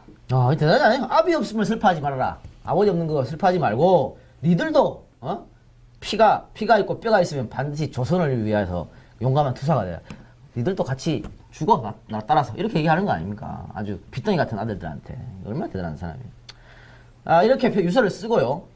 백범과의 그 최후의 만찬을 즐기죠. 식사를 같이 합니다. 근데 최후의 만찬이 끝날 때쯤에 윤봉길 의사가 김구를 보니까 김구가 시계가 굉장히 낡은 시계를 차고 있었던 모양이에요. 그 낡은 시계를 차고 있는 거 보고 뭐라 그랬냐면 제가 갖고 있는 이 시계는 어제 6원을 주고 산 시계인데 선생님 시계는 2원짜리니 제 것하고 바꿉시다. 제 시계는 앞으로 1시간밖에 쓸 데가 없으니까요. 라고 하면서 시계를 바꿉니다. 이거는 이렇게 말한 전날 시계를 산 겁니다. 이거 시계를 왜 샀을까? 정확한 시계에 폭탄을 던지려고. 그것 때문에 시계를 산 거예요. 근데 자기는 6원 주고 샀단 말이야. 근데 백범이 차고 있는 시계는 2원짜리야. 아, 내 시계는 앞으로 한 시간밖에 쓸 데 없으니까 선생님 거랑 나 거랑 바꾸자고. 그 시계를 바꿉니다. 이 손목시계가 아니고 이거지. 회중시계라 그러나? 이렇게 뚜껑 뚜껑 해놓은 그 시계입니다. 그 시계인데 나중에 말이죠. 광복이 되고 백범 선생이 이 시계를 들고 윤봉길 의사의 모친을 찾아가요. 그래서 이거 윤의사 시계라고 그랬는데 어머니가 백범을 쳐다보지도 않았다고 하더라고. 쳐다보겠어? 백범 때문에 내 아들이 죽었는 것 같은 느낌이 들잖아. 네? 아니 모두가 백범의 모친처럼 될 수 있는 건 없는 거 아니에요. 그래서 충분히 이해하고 남습니다. 그런데 이렇게 시계를 바꾸자는 얘기를 듣고 또 백범이 얼마나 또 울컥해. 이게 후일 지하에서 만납시다. 후일 지하에서 만나자고 이렇게 얘기를 했는데 결국은 뭐 이 백범 선생이 이 윤봉길 의사랑 거의 그 옆에 묻혔으니까 결국은 뭐 만났다고 볼 수가 있겠네요. 그럼 윤봉길 의사의 얘기만 해보고 우리 일부를 마치도록 하는 걸로 합시다. 네. 1932년 4월 29일 상하이의 훈커우 공원에서 있었던 일본 일왕의 생일연 천장절이라고 해요.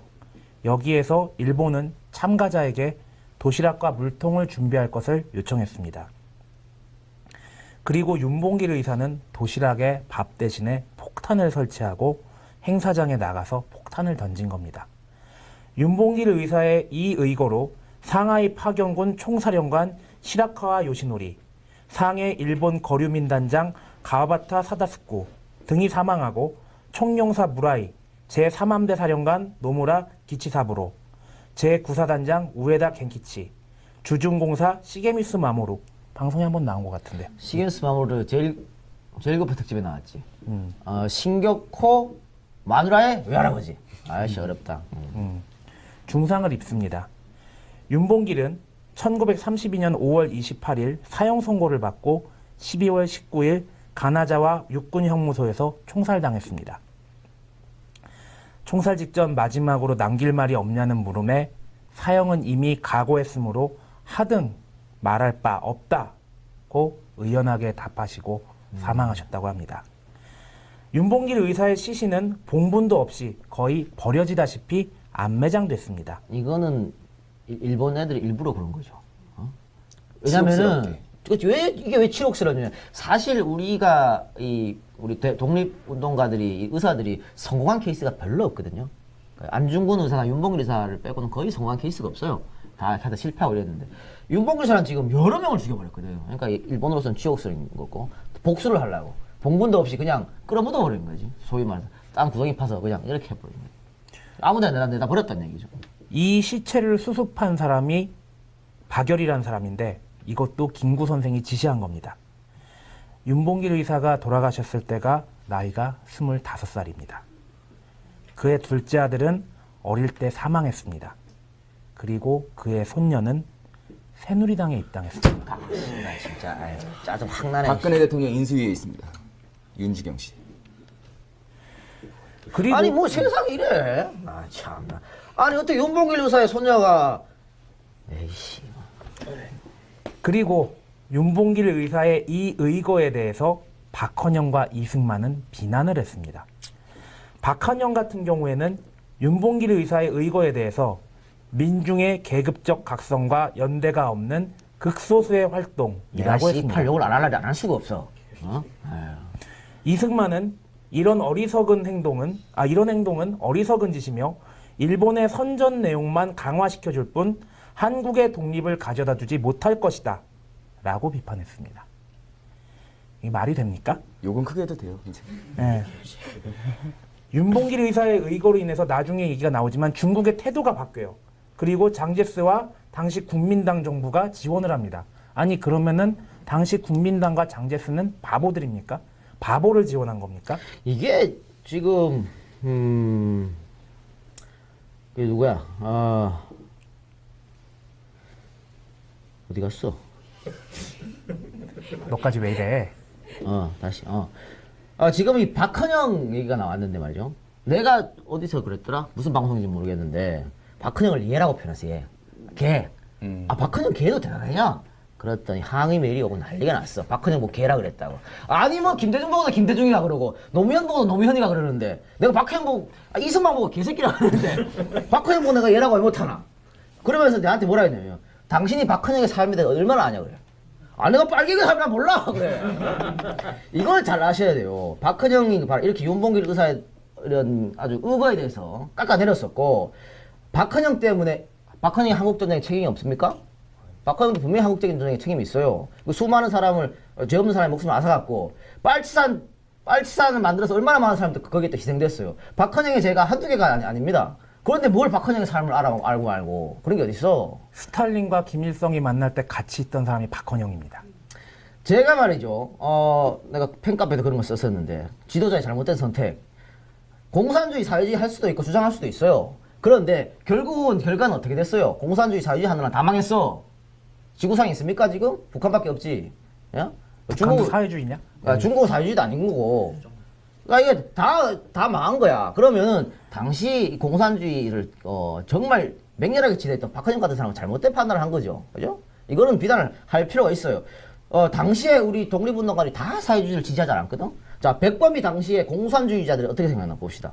공산주의자들이 어떻게 말했냐면 요새 일부 청년들이 제정신을 잃고 러시아를 조국으로 삼고 레닌을 국부로 삼아서 어제까지 민족혁명은 2번 피 흘릴 운동이니 단번에 사회주의 혁명을 한다고 떠들던 자들이 레닌의 말 한마디에 돌연히 민족혁명이야말로 그들의 진 면목인 것처럼 들고 나오지 않는가. 주자님의 방귀까지 향기롭게 여기던 썩은 선비들 모양으로 레닌의 똥까지 달라고 하는 청년들을 보게 되니 한심한 일이다. 이렇게 표현했습니다. 백범은 뭐 바보에서 공산주의 안 빠졌어요? 민족주의자들 중에서도 이렇게 공산주의 받는 사람들 많다고. 이 사람들 바보에서 이런 선택을 한 거 아닙니다. 그러니까 김일성 특집에도 얘기했지만은 항일투쟁은 인정하고 이런 것들을 비판해야 돼요. 박헌영을 왜 비판 못하나? 2박 3일 또 비판할 수 있다. 자, 또 매일 가겠는데? 너라 그래 이씨가. 그러고 지금까지 우리가 쭉 백범의 삶, 어릴 때부터 삶을 살펴보고 독립운동, 임정의 활동, 그 다음에 이 한인애국단 활동, 또 한인애국 활동의 어떤 하이라이트라고 볼 수 있겠지. 이봉창 의사와 윤봉길 의사의 이런 의거까지 말씀을 드렸습니다. 그리고 요걸로 1부를 마칠게요. 1부를 마치고 다음 시간에서는 그 뒷이야기, 그 다음에 이제 환국을 하죠. 독립에 대해서 환국에서 있었던 정치 상황, 이승만과의 어떤 정치적 대립, 결국은 가장 중요한 것은 뭐예요? 김구의 암살이죠. 암살이 어떻게 됐을까? 우리가 이 시간적 제약이 있습니다. 2시간 안에 이걸 끝내야 하는 제약이 있기 때문에 환국하고 나서 그 많은 정치적 상황을 다 이야기를 못하는 건 아마 조금 이해를 해주시고요. 그 뭐 남북 협상이라든가 이런 거 우리한테 것만 들으려 하지 마. 공부를 해 자기들도 좀. 우리한테는 다 바르려 그래. 어차피 유튜브로 오시잖아요. 옆에 구글이라든지 창을 띄워놓고 거기서 막 검색하면서. 그리고 이거 이렇게 중복된 얘기니까 뭐 우리가 약산 특집에서 됐고 몽양 특집에서 됐고 김성 특집에서 쭉 계속 했으니까 다 한 번씩. 근데 뭐 2번씩 여기 온 사람들은 거의 보통 2-3번씩 들어본 사람이거든. 근데 아까 물어보니까 아무도 왜 모르잖아. 이렇게 기억을 못하셔? 그러니까 네. 계속 열심히 들으시고 오늘은 여기서 1부를 마치고 다음 주 2부에서 뵙는 걸로 하겠습니다. 안녕.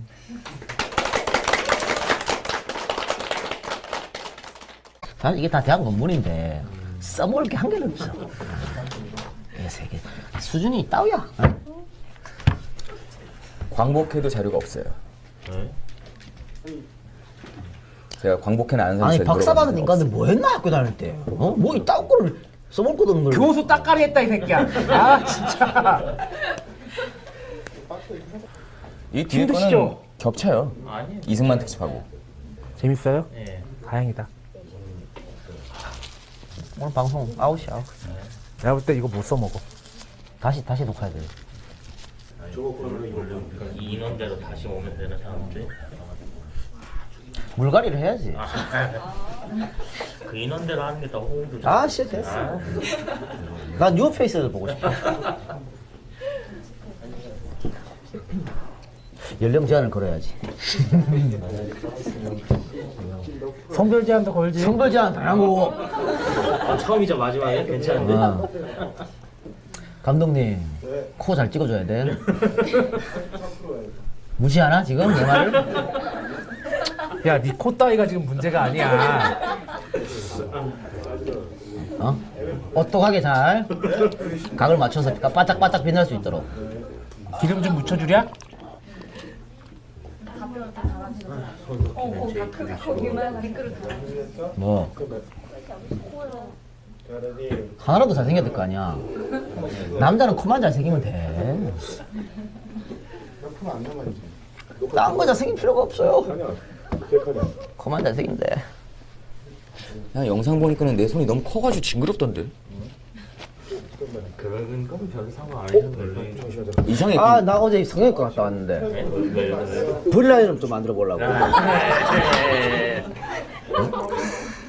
그 보톡스 뭐야? 보톡스 좀 맞으려고. 근데 만지더니 아이 근육이 없대. 맞아도 소용이 없대. 그래서 뭐야 이거 땡기라 그러더라고. 뭐지? 이거? 실러서 땡기는 거. 300인데 250 해준다던데. 예. 리프팅. 저는 얼굴이 자꾸 빠져가지고. 자꾸 손을 올리면 네. 이상해져. 아 그래요? 알겠습니다. 그 일부러 그 이런 거 녹음하기 전날. 어나운싱 해주시려고 먹고 자요. 매번 이렇게 들어오셔야 돼요? 근데 오늘 아침에 딱 일어나서 팔자주름이 또 생기는 거야. 땡겨. 아유, 야, 다들 생긴 대로 살자 좀. 작년 10월 달부터 11월 달까지. 딴 20일 데한테 손볼 데 없나? 부위 말고. 그러니까 이제 얼굴이 이게 늘어지는 거예요. 쌍꺼풀 있는데 뭘 자꾸 저래. 아 이게 크게? 손볼 때? 어떻게? 손볼- 앞팀? 야, 앞팀을 야, 얘가 뒤풀이 가면 손볼 옛날 사진 때 보여줄까요? 네 성격. 그러면 진짜 오. 막 제가 이 박사보다 배가 더 나왔었어요. 눈이 매력인데 뭘. 89kg인가? 너는 뇌가 매력이야. 뺐어요? 네? 어떻게 뺐어요? 이따 뒤풀이. 자, 오케이. 이동하겠습니다. 자, 레디. 액션. 이 박사, 이 작가, 이대희 경구 특집 두 번째 시간입니다. 두 번째 뭘 칠람 치고 이씨. 다시. 쳐봐. 다시. 지금 쳐 그냥.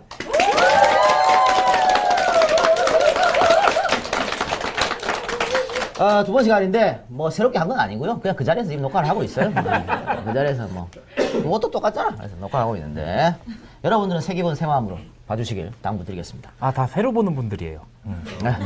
자, 1부에서 독립운동 그 어떤 상해 임정의 독립운동까지 다뤘습니다. 이봉창 열사 또 윤봉근 의사의 이야기를 했었고 다음 얘기부터 좀 해볼까요? 네. 이봉창 의사와 윤봉길 의사의 의거는 일부 때 얘기했지만 중국의 장제스와 국민당의 마음을 움직입니다. 중국 국민당과 장제스는 임정 필요 없는 하찮은 존재 이렇게 생각을 했었는데 태도를 완전히 바꿉니다. 뭐 그래서 그랬었죠. 중국의 몇백만 뭐 100만 군인도 못한 거를 조선인 청년 한 명이 해냈다. 그런 얘기가 있죠. 그러니까는 이 실천에서 뭔가를 만들어 오니까. 일단은 임정이 제일 딸리는 게 돈이잖아요. 돈부터 지원합니다. 그래서 자금난에서 임정이 해방될 수 있었습니다. 장제스가 돈이 엄청나게 많았다니까 이 새끼 이거. 얼마나 슈킹을 많이 깠는데. 슈킹 이게 다 저 중국 국민들 돈이지 뭐 지 돈이겠어? 슈킹 엄청나게 깠는데 이래서 우리는 좋아졌어요. 왜냐면 약산한테도 엄청난 지원을 했거든. 네. 약산한테 지원하고 또 김관대 지원하고 그랬다. 역시 스폰서가 있어야 돼. 잘 부탁드립니다. 자, 백범이 이 두 사람의 배우가 자신이라고 시인을 했어요. 그러니까 일제는 김구의 목에 현상금 60만 원을 걸었는데 당시 쌀 한 가마니 가격이 2원. 교사 월급이 20원이었습니다. 20만 원이 아니고 20원. 네. 그러면은 이게 몇 배가 되는 거예요? 계산을 해봐. 네. 쌀 한 가마니가 2원. 요즘 80kg짜리 쌀 한 가마니 한 20만 원 하나? 비싼 거. 그죠? 20만 원 하지. 그러면 공이 예, 공이 5개. 예. 5개에 60만 원이 또 있으니까 10개가 붙어야 되나? 그렇게 되죠. 일시 100천 마시면 맞추면 그 위룩이 하여튼 많은 돈이야. 엄청난 돈이다. 억은 일단 넘어가요. 제가 알기로 거의 빌리언 빌리언이 10억인가 100억인가 모르겠다. 하여튼 하여간 억대입니다. 예. 아니야 한 몇백억 대, 1000억대까지 그렇고 한 600억 정도 될 겁니다. 하여튼 엄청난 돈의 현상금을 걸었다는 거죠. 이후에 일제의 추격을 피해서 백범 선생이 상해를 탈출합니다. 그런데 이 과정에서 주해보라는 여자 뱃사공을 만납니다. 아까 전에 결혼 안 했다 그랬는데 아이 나 이런 거야. 에이. 그리고 5년 동안 함께 생활합니다. 뭘 야야. 뭘 야니 너는 거기다 대고. 아이씨. 백범일지 기록에 따르면은 5년이나 가깝게 나를 광동인으로 알고 섬겨왔고 나와는 부부 비슷한 관계도 부지중에 생겨서 부부 비슷한 관계는 뭐야? 요즘 말로 하면 사실혼이지 뭐. 예. 실로 내게 대한 공로란 적지 아니한데 다시 만날 기약이 있을 줄 알고 노자 이외의 돈이라도 넉넉하게 못 준 게 유감이라고 쓰여 있습니다. 그러니까 이 처녀뱃사공을 만나가지고, 그러니까 도망 다닐 때입니다. 이때 도망 다닐 때인데 이렇게 만나서 그 선상생활 딱 오래 있었어요. 뭐 경찰이 추적해 오면은 뭐 중국말 쓰면서 나 뭐 조선 사람 아니다. 워시 이러고. 중국어론. 뭐 이렇게 하고 그렇게 했는데 헤어질 때 곧 만날 줄 알고, 그러니까 뭐 차비 정도는 조금 줬단 말이에요. 근데 그게 계속 마음에 걸리는 거예요. 한국 돌아와가지고. 그래서 백범일지에 이렇게 기록을 해놨다는 얘기죠. 백범일지. 있을 때 잘하지 말이야. 에이 참. 자, 계속 가보겠습니다. 장제스와 중앙군사학교, 낙양분교, 한인특별반을 설치해서 이후에 인정이 약화되고요. 그로 인해서 아까 얘기한 대로 독립단체가 중국에 세워집니다. 여러 단체가. 그래서 장제스는 이게 별로 마음에 안 들어가지고 하나로 합치고 요구를 합니다. 이거 약산 특집에 나온 예. 거예요. 근데 김구는 아까 얘기한 대로 임정 중심이에요, 무조건. 지속적 주장을 합니다. 그래서 어차피 유명무실했는데 그 해체를 요구했는데 김구는 아까 얘기한 대로 정면 돌파를 합니다. 1938년도에 그 민족주의 계열의 3당 통합 문제를 의논하는 중에 조선혁명당 간부 출신인 이윤환의 총탄에 피탄되어 사경을 헤매고 살아납니다. 이거 말이죠. 진짜 죽을 뻔했어. 총에 맞아가지고. 진짜 죽을 뻔했고, 당시에 그냥 방치했었거든요. 의사도 뒤늦게 오고. 거의 죽는 건데, 기가 막히게 살아났어. 근데 이렇게 기가 막히게 살아났는데 말이야. 나중에 참 안두희의 손에 죽었어. 진짜. 그 뒤에 가서 얘기하도록 하고. 이 박사님. 예, 1940년부터 임시정부 주석 자리에 오르게 됩니다. 그리고 한국 광복군을 창설합니다. 통수권자는 백범 선생이고 총사령관의 이청천 장군, 참모장의 이범석 장군이었습니다. 약산의 조선의용대와 다른 점은 광복군은 우리 독자부대였다는 겁니다.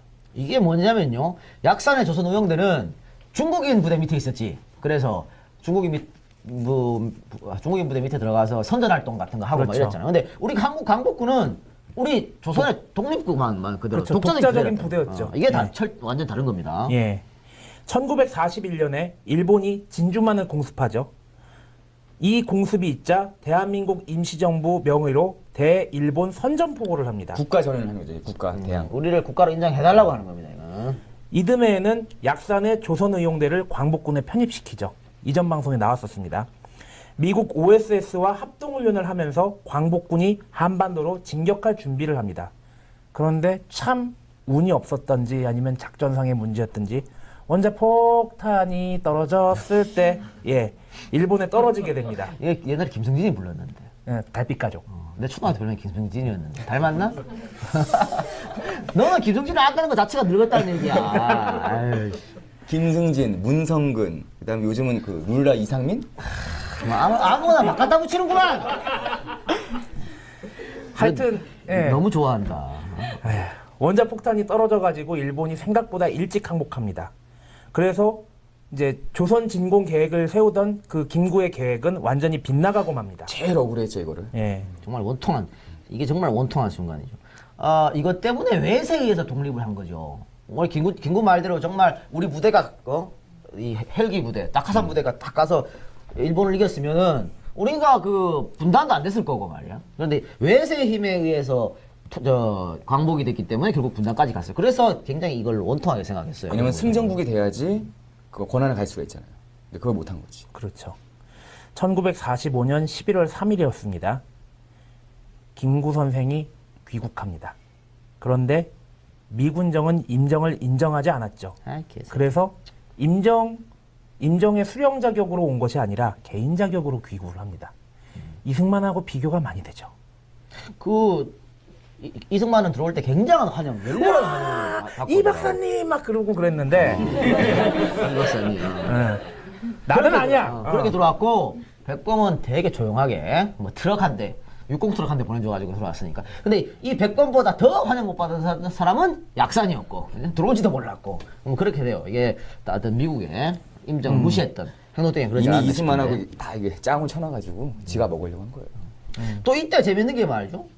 조선일보가 1945년 11월 23일 복간이 됩니다. 복간이 되는데 김구가 말이야. 이 바쁜 와중에도 조선일보의 복간을 축하하는 축하효를 작성하여서 조선일보가 헌정합니다. 복한 축하효의 내용은 유지사 사경성 뜻이 있으면 끝내 성취할 수 있다.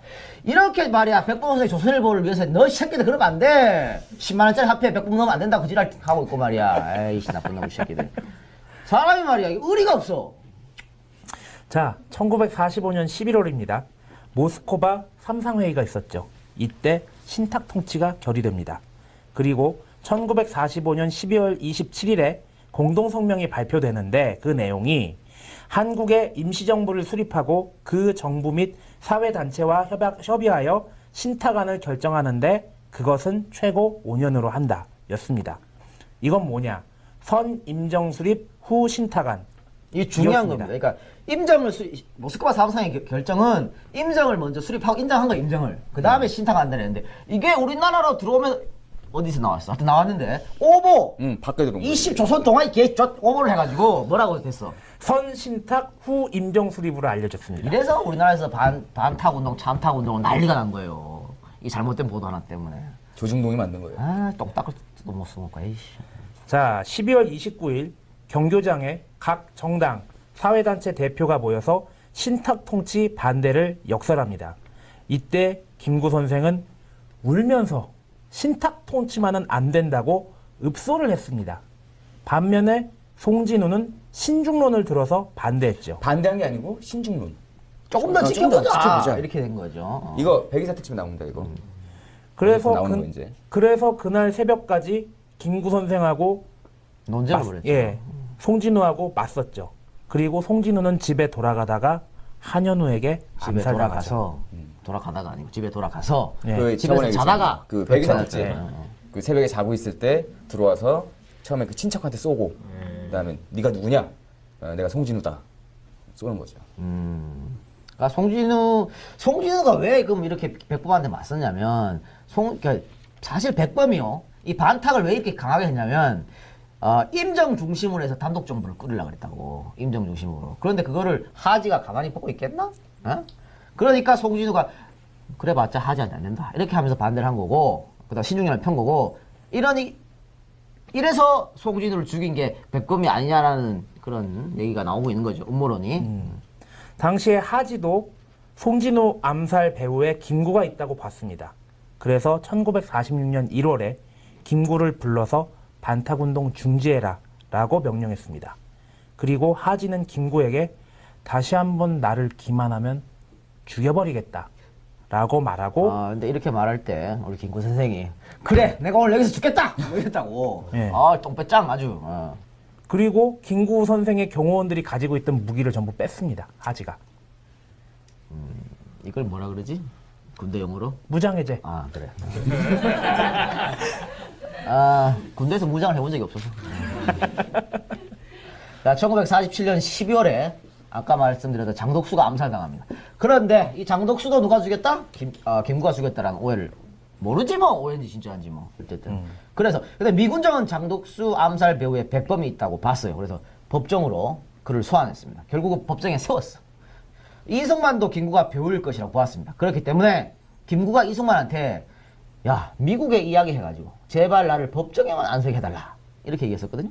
그렇게 얘기하는데 이걸 무시했죠. 그래서 결국은 백범이 법정에 섰다. 이때부터 김구와 이승만은 분열하기 시작합니다. 그래서 이승만이 해줄 리가 있겠어요, 그래? 당연히 안 해주지. 나중 남북 협상 이후에 김구와 이승만은 완전히 갈라서게 되죠. 그래서 김일성 만나러 가겠다는 김구에게 이승만이 뭐라 그랬냐면 차라리 스탈린을 만나십시오. 김구는 혁명가는 될 수 있어도 정치가는 못 되고 그저 곡괭이 들고 나가서 부술하면 하겠지만 정치 다독거리는 건 못합니다. 라고 했습니다. 그러니까 이걸 남북 협상을 굉장히 순진한 걸로 봤어요. 이승만은. 그렇기 때문에 김구는 정치가가 아니고 혁명가다. 때려 부수고 두드려 패고 뭐 사람 죽일 줄 알았지 정치는 못한다. 이렇게 비판한 거죠. 이 얘기를 우리 우파애들이 우파애들 김구 지금 선생을 하고 가장 있죠. 비하할 때 쓰는 이 표현이 이런 거예요. 김구는 정치력이 정치인이 없었다. 아니다. 이렇게 얘기하는 겁니다. 그리고 김구도 이승만 보고 뭐라 그랬냐면 남북 협상이 끝나고 돌아와서 김선이라는 사람한테 이승만에 대한 욕을 합니다. 아니 우리가 중국에서 뻣뻣한 빵 한 조각 먹고 며칠 그걸로 끼니 때울 때 이승만 이 사람은 반역자 자금거두러 간다고 미국 간다고 해서 해놓고선 돈커녕 미국 여자 하나 얻어가지고 침대에서 뒹굴고 이제 와서 지가 애국자라고 그래? 이렇게 얘기했다고. 근데 팩트네, 이거는. 그죠? 그 미국 여자만 하고 침대에서 뒹굴진 않았을 테고. 자, 그래서 일부 사람들은 말이죠. 김구를 대단한 평화주의자, 간디 같은 비폭력의 신하라고 얘기하는데 김구는 무력투쟁의 화신이었다. 대화가 안 되면 죽여서라도 자신의 의지를 관철하는 사람입니다. 직구 그냥 무조건 직구. 1922년에요. 레닌이 200만 루블을 우리 독립운동하라고 줬다고. 근데 이 200만 루블 중 40만 불을 그 환영건 김립이 횡령했어요. 그래서 김구가 환영건 김립에 사살 명령을 내립니다. 같은 독립운동 사살 명령을 내리고 결국은 김립이 죽었죠. 그리고 임정 초기 멤버였다가 이탈했던 옥감빈이 죽었는데 이거 죽인 것도 김구입니다. 안중근의 아들 안준생이 있죠. 나중에 이 뭐라 그래 일본한테 회유당해가지고 친일 활동하고 그랬는데 이 안준생의 살해 지시를 내렸어. 이거 백범이 한 거고요. 그다음 한국의 애국단의 숫한 어떤 그런 활동들, 사람 죽이고 어떤 이런 활동들 다 김구가 시킨 거지 뭐 누가 시켰어. 그러니까 그렇죠. 김구는 철저한 아니 그 이런 거 보면 이승만이 그 혁명가라고 얘기한 것도 맞는 거예요. 그러니까 뭐 송진호나 장덕수 배우에 김구가 있다고 해도 별로 무리는 없을 수도 별로 있습니다. 무리가 없는 거지. 예. 아닐걸 이게 아니고 그럴 만한 가능성이 충분하다. 장택상 같은 사람들도 술만 취하면은 김구가 죽였다고 말이죠. 송진호 그런 얘기를 막 증언을 하고 다녔으니까 물론 뭐 장택상의 말을 믿을 수는 없습니다만. 자, 이제 이승만과 김구의 대립을 좀 더 보도록 하죠. 1946년 6월에 이전에 몇 번 방송에서 언급한 이승만의 정읍 발언이 있었습니다. 뭐 단독 정부 구성해야 된다 그런 얘기였죠. 이후 48년 2월에 김구는 3천만 동포에게 읍소함이라는 단독 정부 반대 성명을 발표하고 남북 협상에 나섭니다. 이 남북 협상은 김일성에게 이용당한 측면이 많아요. 그리고 정치적으로도 실익이 하나도 없었던 것이었습니다. 그렇지만 김구는 민족 분단만은 막아야겠다는 일념하에 김일성을 만난 겁니다. 김구가 김일성에게 이용당할지도 모르고 만났다는 것은 말이 안 되죠. 그 당시 일개 대학생들까지 김일성의 계략을 간파하고 있었는데 김구가 과연 몰랐을까요? 김구의 반대파들은 이때의 김구의 선택을 두고 비현실적이고 이상적인 김구의 정치 스타일이 그대로 나온 것이라고 김구를 비판합니다. 그런데 봅시다. 3.1운동, 독립운동, 현실적인 거였습니까? 현실적인 것만이 정의는 아니죠.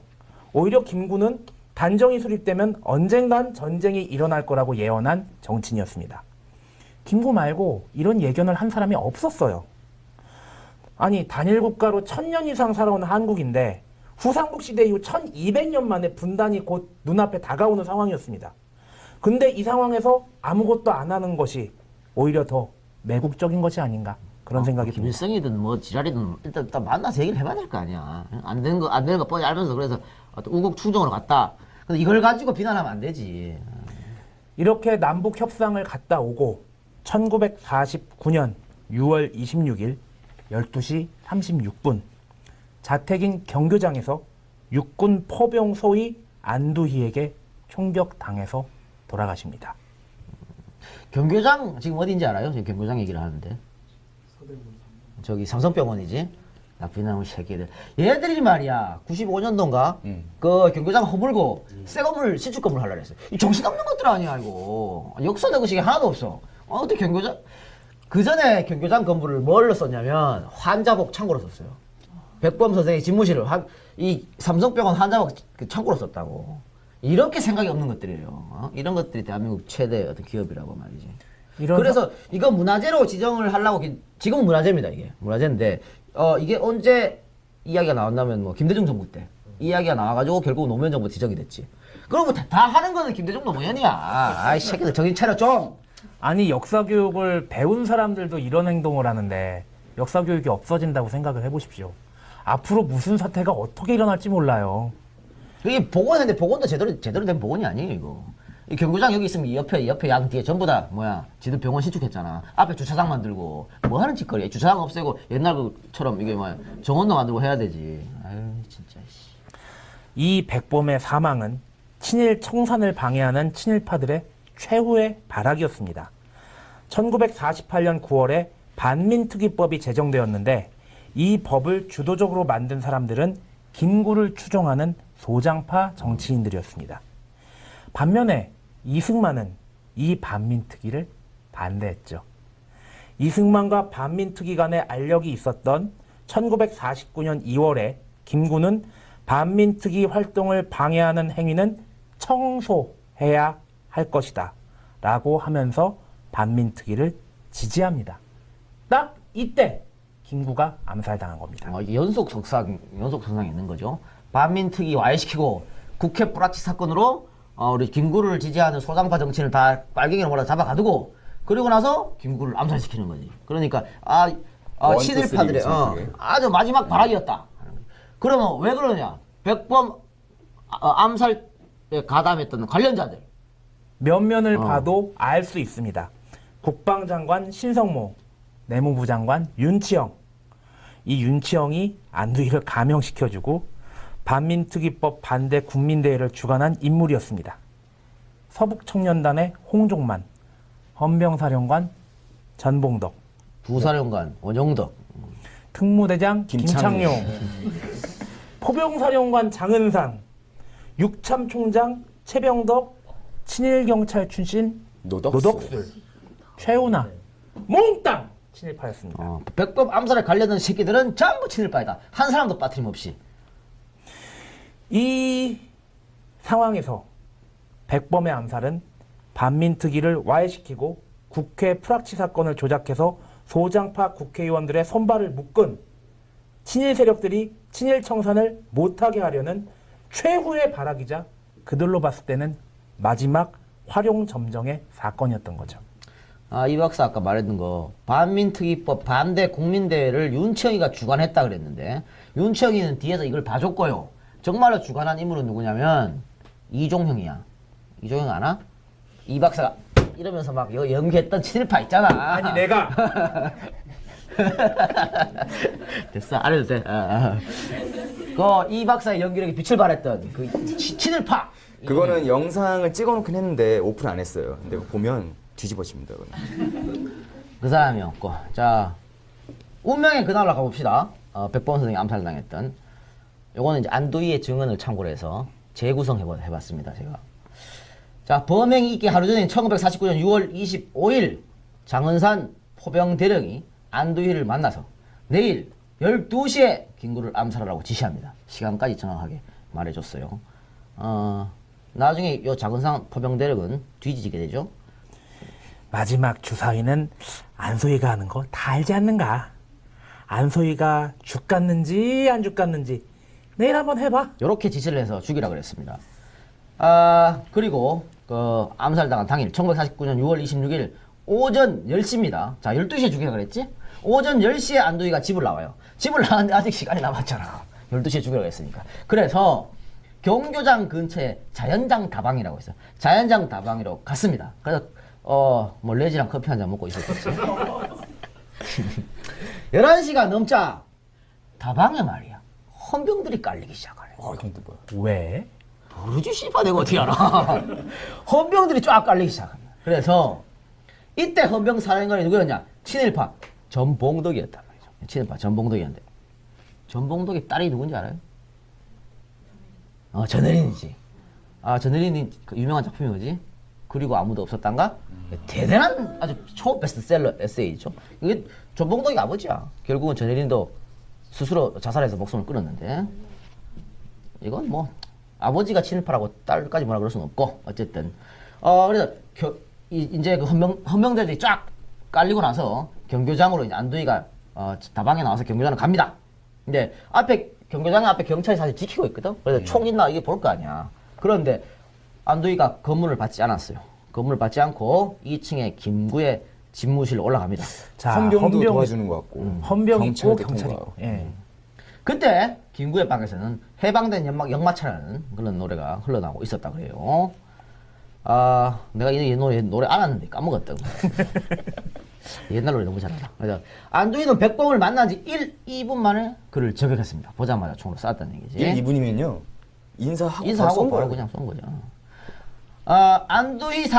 안도희는 사건이 발발하자마자 마치 사건이 일어날 걸 알고나 있었던 졸라 빨리 달려왔던 헌병들한테 붙잡힙니다. 아까 봤던 그 헌병들 걔들일 수 있고 아니면 다른 아니 분일 수 있고. 김구가 죽을 줄 어떻게 알고 저 다방에서 대기하고 있다가 이렇게 달려왔나? 이거는 뭐냐면은 경찰에 인계하지 않으려고 그러는 거죠. 경찰에 인계하고 자기들이 조사하려고 이렇게 한 겁니다. 그래서 헌병대한테 붙잡히는데 다음날 국방부가요 뭐라 그랬냐면 안도희는 한독당 당원으로 김구의 최측근이다. 여러 번 김구와 상봉하여 직접 지도를 받은 자. 당일은 인사차 김구를 만나러 갔다가 논쟁이 벌어져 순간적으로 살해한 것이라고 다음날 국방부가 발표를 했어요. 이건 뭐야? 시나리오 미리 써줬던 거네. 원래 김구랑 친해요, 걔. 둘이 싸우다가 이렇게 된 거라고. 뒤에 배경이 없다. 단순 치정이다. 이렇게 몰아 붙인 거죠. 욱해서 쏜 거다. 예. 그래서 안도희는 최초 무기징역을 선고받는데 3개월 만에 15년형으로 감형되고 4개월 뒤 다시 10년형으로 감형되고 1951년 2월에 장기 잔형 면제. 전부 다 면제 처분을 받습니다. 그다음에 1953년 2월 완전 복권이 되죠. 완전 복권이 되고. 근데 이 군사법은 4일 만에 종결이 됐는데 안도희가 무기징역을 선고받은 데 대해서 미국 비밀문서는 이렇게 기록하고 있습니다. 무기징역 선고에도 불구하고 안도희는 단기간만을 복역하게 될 것이며 영웅으로 부각될 것이다. 알고 있다는 거예요. 미국은 벌써 뭔가 알고 있다는 얘기죠. 그러니까 이거 비밀문서를 썼겠지. 당시 미국 대사 무초입니다. 무초 기억나나 모르겠는데 이승만 전쟁이 일어나자마자 이승만 달려갔던 그 무초야. 네. 그 무초도 안도희가 형기를 다 채우지 않을 것으로 내다 봤습니다. 실질적으로 복권되기 전에 안도희는 풀려났고요. 군에서 승승장구했습니다. 그 전에 서울에서 공개적으로 애국자 안도희를 석방하는 시위가 열렸었죠. 이때 이를 주도한 것이 누구야? 김성주고 그는 나중에 원영덕에 의해 타살됩니다. 끌려가서 이거 지하실에서 김창룡 특집에인가 나왔는 것 같은데죠. 가만히 법정에 있는 애를 이승만이가 아니 쟤를 왜 살려두고 있나 해서 지하실로 데리고 가서 그냥 쏴버렸대. 그죠? 암살되기 이틀 전 6월 24일 서울시 경찰국은 오후 4시 이래 비상경계태세를 돌입했습니다. 자, 26일 날 무슨 일이 있을 줄 알고 경찰이 비상경계태세를 돌입하나? 말이 안 되는 거잖아. 그 다음에 6월 29일 날 준비상경계로 전환했고, 그러니까 한국 정부는 6월 달에 비상사태를 예상했다는 거죠. 서류에 다 나와 있는 겁니다. 그리고 이승만은 김구 서거 9일 만에 조문을 했어요. 김창룡 죽었을 때는 이 작업바람으로 달려갔던 새끼가 말이야. 9일 만에 조문했고, 서울 운동장에서 열린 장례식에는 결국 불참했습니다. 그리고 이승만은 유엔 한국위원회가 서울에 도착했을 때 그들이 김구와 만나는 걸 반대했으며, 김구는 사실상 공산주의자이며 그가 유엔 한의에 등장하면 한국 정부의 안정을 해칠 발언을 할 것이라고 김구를 공산주의로 몰아붙였어요. 그리고 또 있죠. 헌병대 사령관 장흥이었는데 원래는 장흥이었는데 장흥이 뭐다? 임시정부 개통이고 김구를 종용했다. 그런데 사건이 있고 바로 이승만이가 장흥대를 교체시킵니다.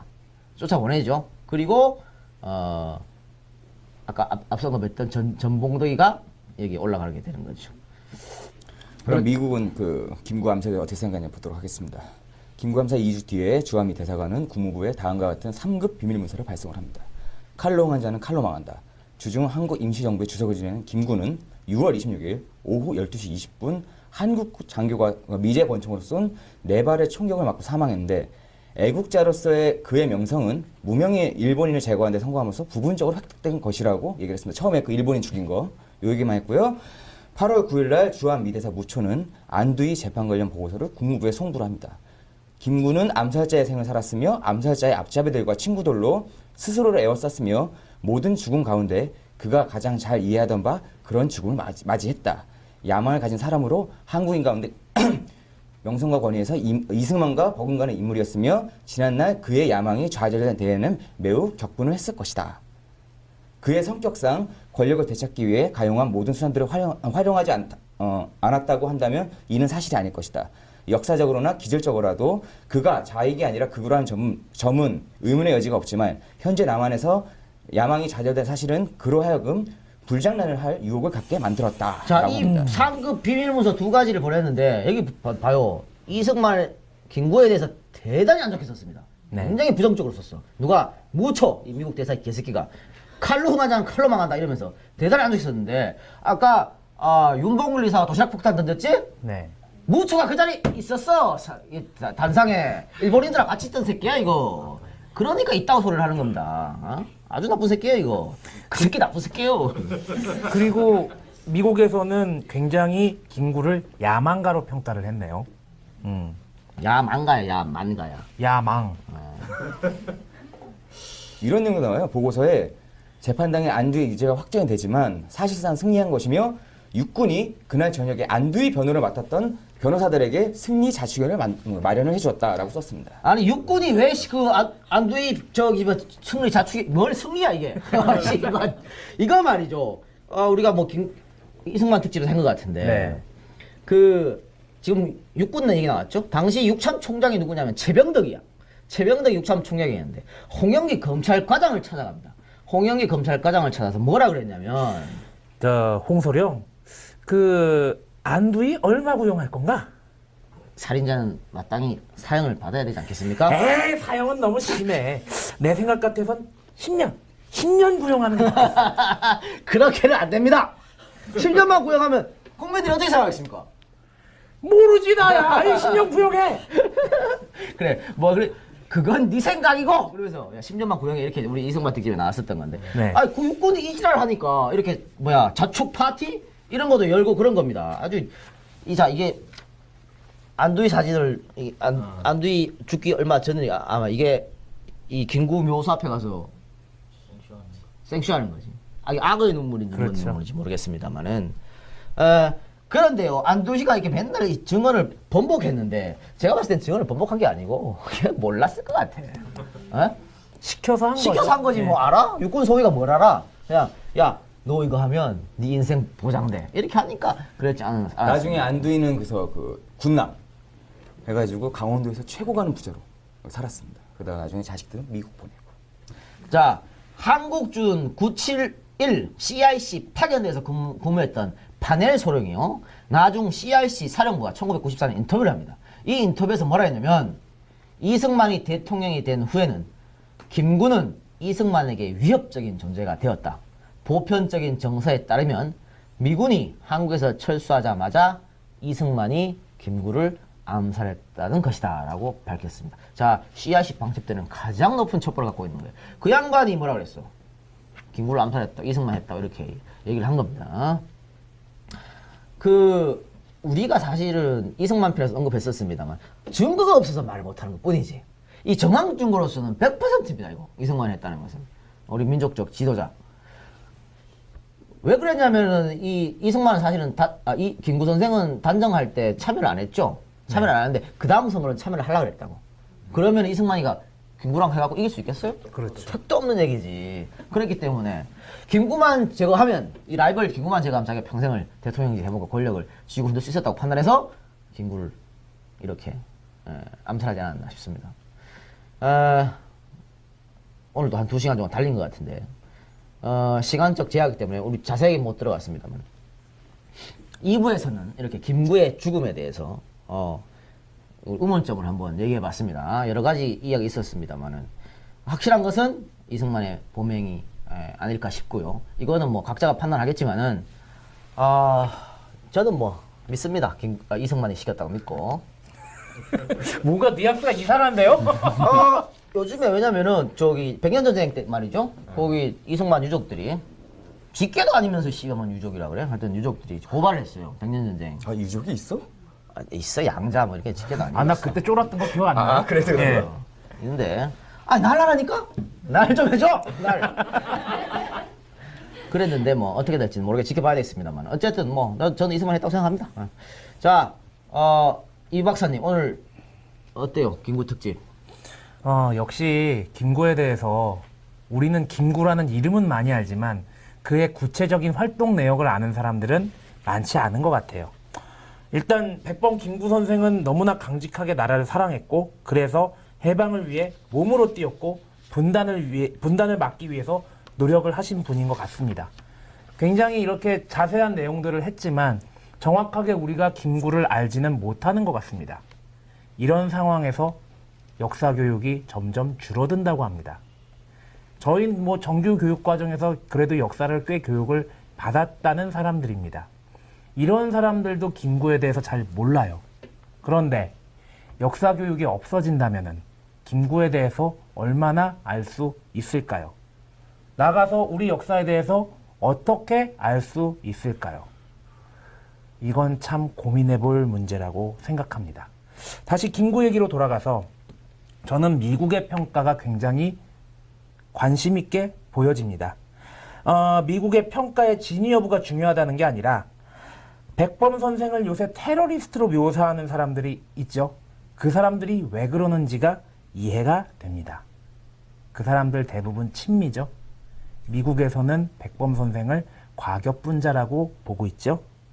미국의 평가를 그대로 받아들인 게 아닌가 싶습니다. 이런 상황에서 우리는 과연 어떻게 대처해야 될지 가만히 생각해 볼 필요가 있다고 생각합니다. 이상입니다. 그래요. 친일 했던 사람이 친미로 간 거지. 이게 기회주의자들의 형태고. 자, 시작은. 일단 공감 가는 건 이승만이 정말 나쁜 놈이다 라는 걸 생각을 했고요. 뭐 고발당하면 어쩔 수 없고 또한 느끼는 거는 한국의 근현대사 중에서 가장 뒤틀어진 지점이 바로 여기다. 여기서부터 그 잘못된 역사들이 반복되고 친일파들이 득세하고 독립운동했던 분들은 지금도 골방에 살고 있고 슬픈 일입니다. 그래서 이미 졌다고 해서 그 청산 못했다고 해서 그걸 계속 포기하고 그럴 게 아니라 알아내야죠. 알아내서 지금의 역사가 잘못되고 있는 거를 우리 후세들에게 얘기를 해줘가지고 앞으로 우리의 후세들은 좀 더 좋은 미래를 볼 수 있도록 좀 더만 노력을 좀 해야 될 것 같습니다. 이상입니다. 네, 백범이 아까 우리 우파들이 비판하는 것 중에 하나가 백범이 정치력이 없다는 얘기예요. 백범이 정치력이 없다고 뭐 혁명가, 투쟁가, 선동가 이렇게 했는데 백범은 그 미래를 내다볼 줄 아는 사람이었다. 백범이 가장 신경 썼던 게 뭐냐면 문화입니다. 문화에 대해서 엄청난 신경을 쓴 사람이에요. 나는 우리나라가 세계에서 가장 아름다운 나라가 되기를 원한다. 오직 한없이 가지고 싶은 것은 문화의 힘이다. 우리 자신을 행복하게 하고 나아가서 남에게 행복을 주겠기 때문이다. 나는 우리나라가 남의 것을 모방하는 나라가 되지 말고 이러한 높고 새로운 문화의 근원이 되고 목표가 되고 모범이 되기를 원한다. 그래서 진정한 세계 평화가 우리나라의 세계에 실현되기를 원한다. 이 일을 하기 위하여 우리가 할 일은 사상의 자유를 확보하는 정치 양식의 건립과 국민교육 안배이다. 얼마나 미래를 내다보는 얘기입니까 이거. 사상의 자유, 그죠? 정치 양식의 건립, 국민교육, 문화에 대한 힘 강조했던 거고 모방하지 말고 창조적인 창조 나왔네. 아니 이런 생각을 가지고 있다면은 백범 선생이 공산주의를 비판하는 것도 마땅하다고 생각합니다. 왜냐하면 너네들도 나 비판하고 싶으면 비판해라고 생각하는 거거든요. 1940년대 벌써 창조 얘기를 하고 있었는데 뭐 이제 와가지고 창조를 하나? 아이고 미국 참. 가서 또 새로운 거 창조했죠 지금. 성폭행을 창조했나? 그래. 윤 선생 영어 교실한 얘기. 그 마지막으로 말입니다. 저는 뭐 오늘 저의 마무리 멘트를 생략하고 감히 제가 뭐 김구 선생 앞에서 뭐 건방스럽게 정리하는 건 하지 않겠습니다. 둘한테 시켰지만 야, 아니 어차피 원고에 없어요 이거. 아, 좋은 건 지가 다 해요. 여기 뭐 8알이니까 인정. 하지 않겠고 백범 선생의 유명한 경구를 읽어드리면서 방송을 마치도록 하겠습니다. 나의 소원이라는 이야기죠. 내 소원이 무엇이냐 하고 하느님이 물으시면 나는 서슴지 않고 내 소원은 대한 독립이요 하고 대답할 것이다. 그 다음 소원은 무엇이냐 하면 나는 또 우리나라의 독립이요 할 것이요. 또 그 다음 소원이 무엇이냐 하면 세 번째 물음에도 나는 더욱 소리를 높여서 나의 소원은 우리나라의 대한의 완전한 자주 독립이요 하고 대답할 것이다. 동포 여러분, 나 김구의 소원은 이것 하나밖에 없습니다. 나는 일찍 우리 독립정부의 문지기가 되기를 원했거니와 그것은 우리나라가 독립국가가만 된다면 나는 그 나라의 가장 미천한 자가 되어도 좋다는 뜻입니다. 오늘 수고하셨습니다. 방송 마치겠습니다.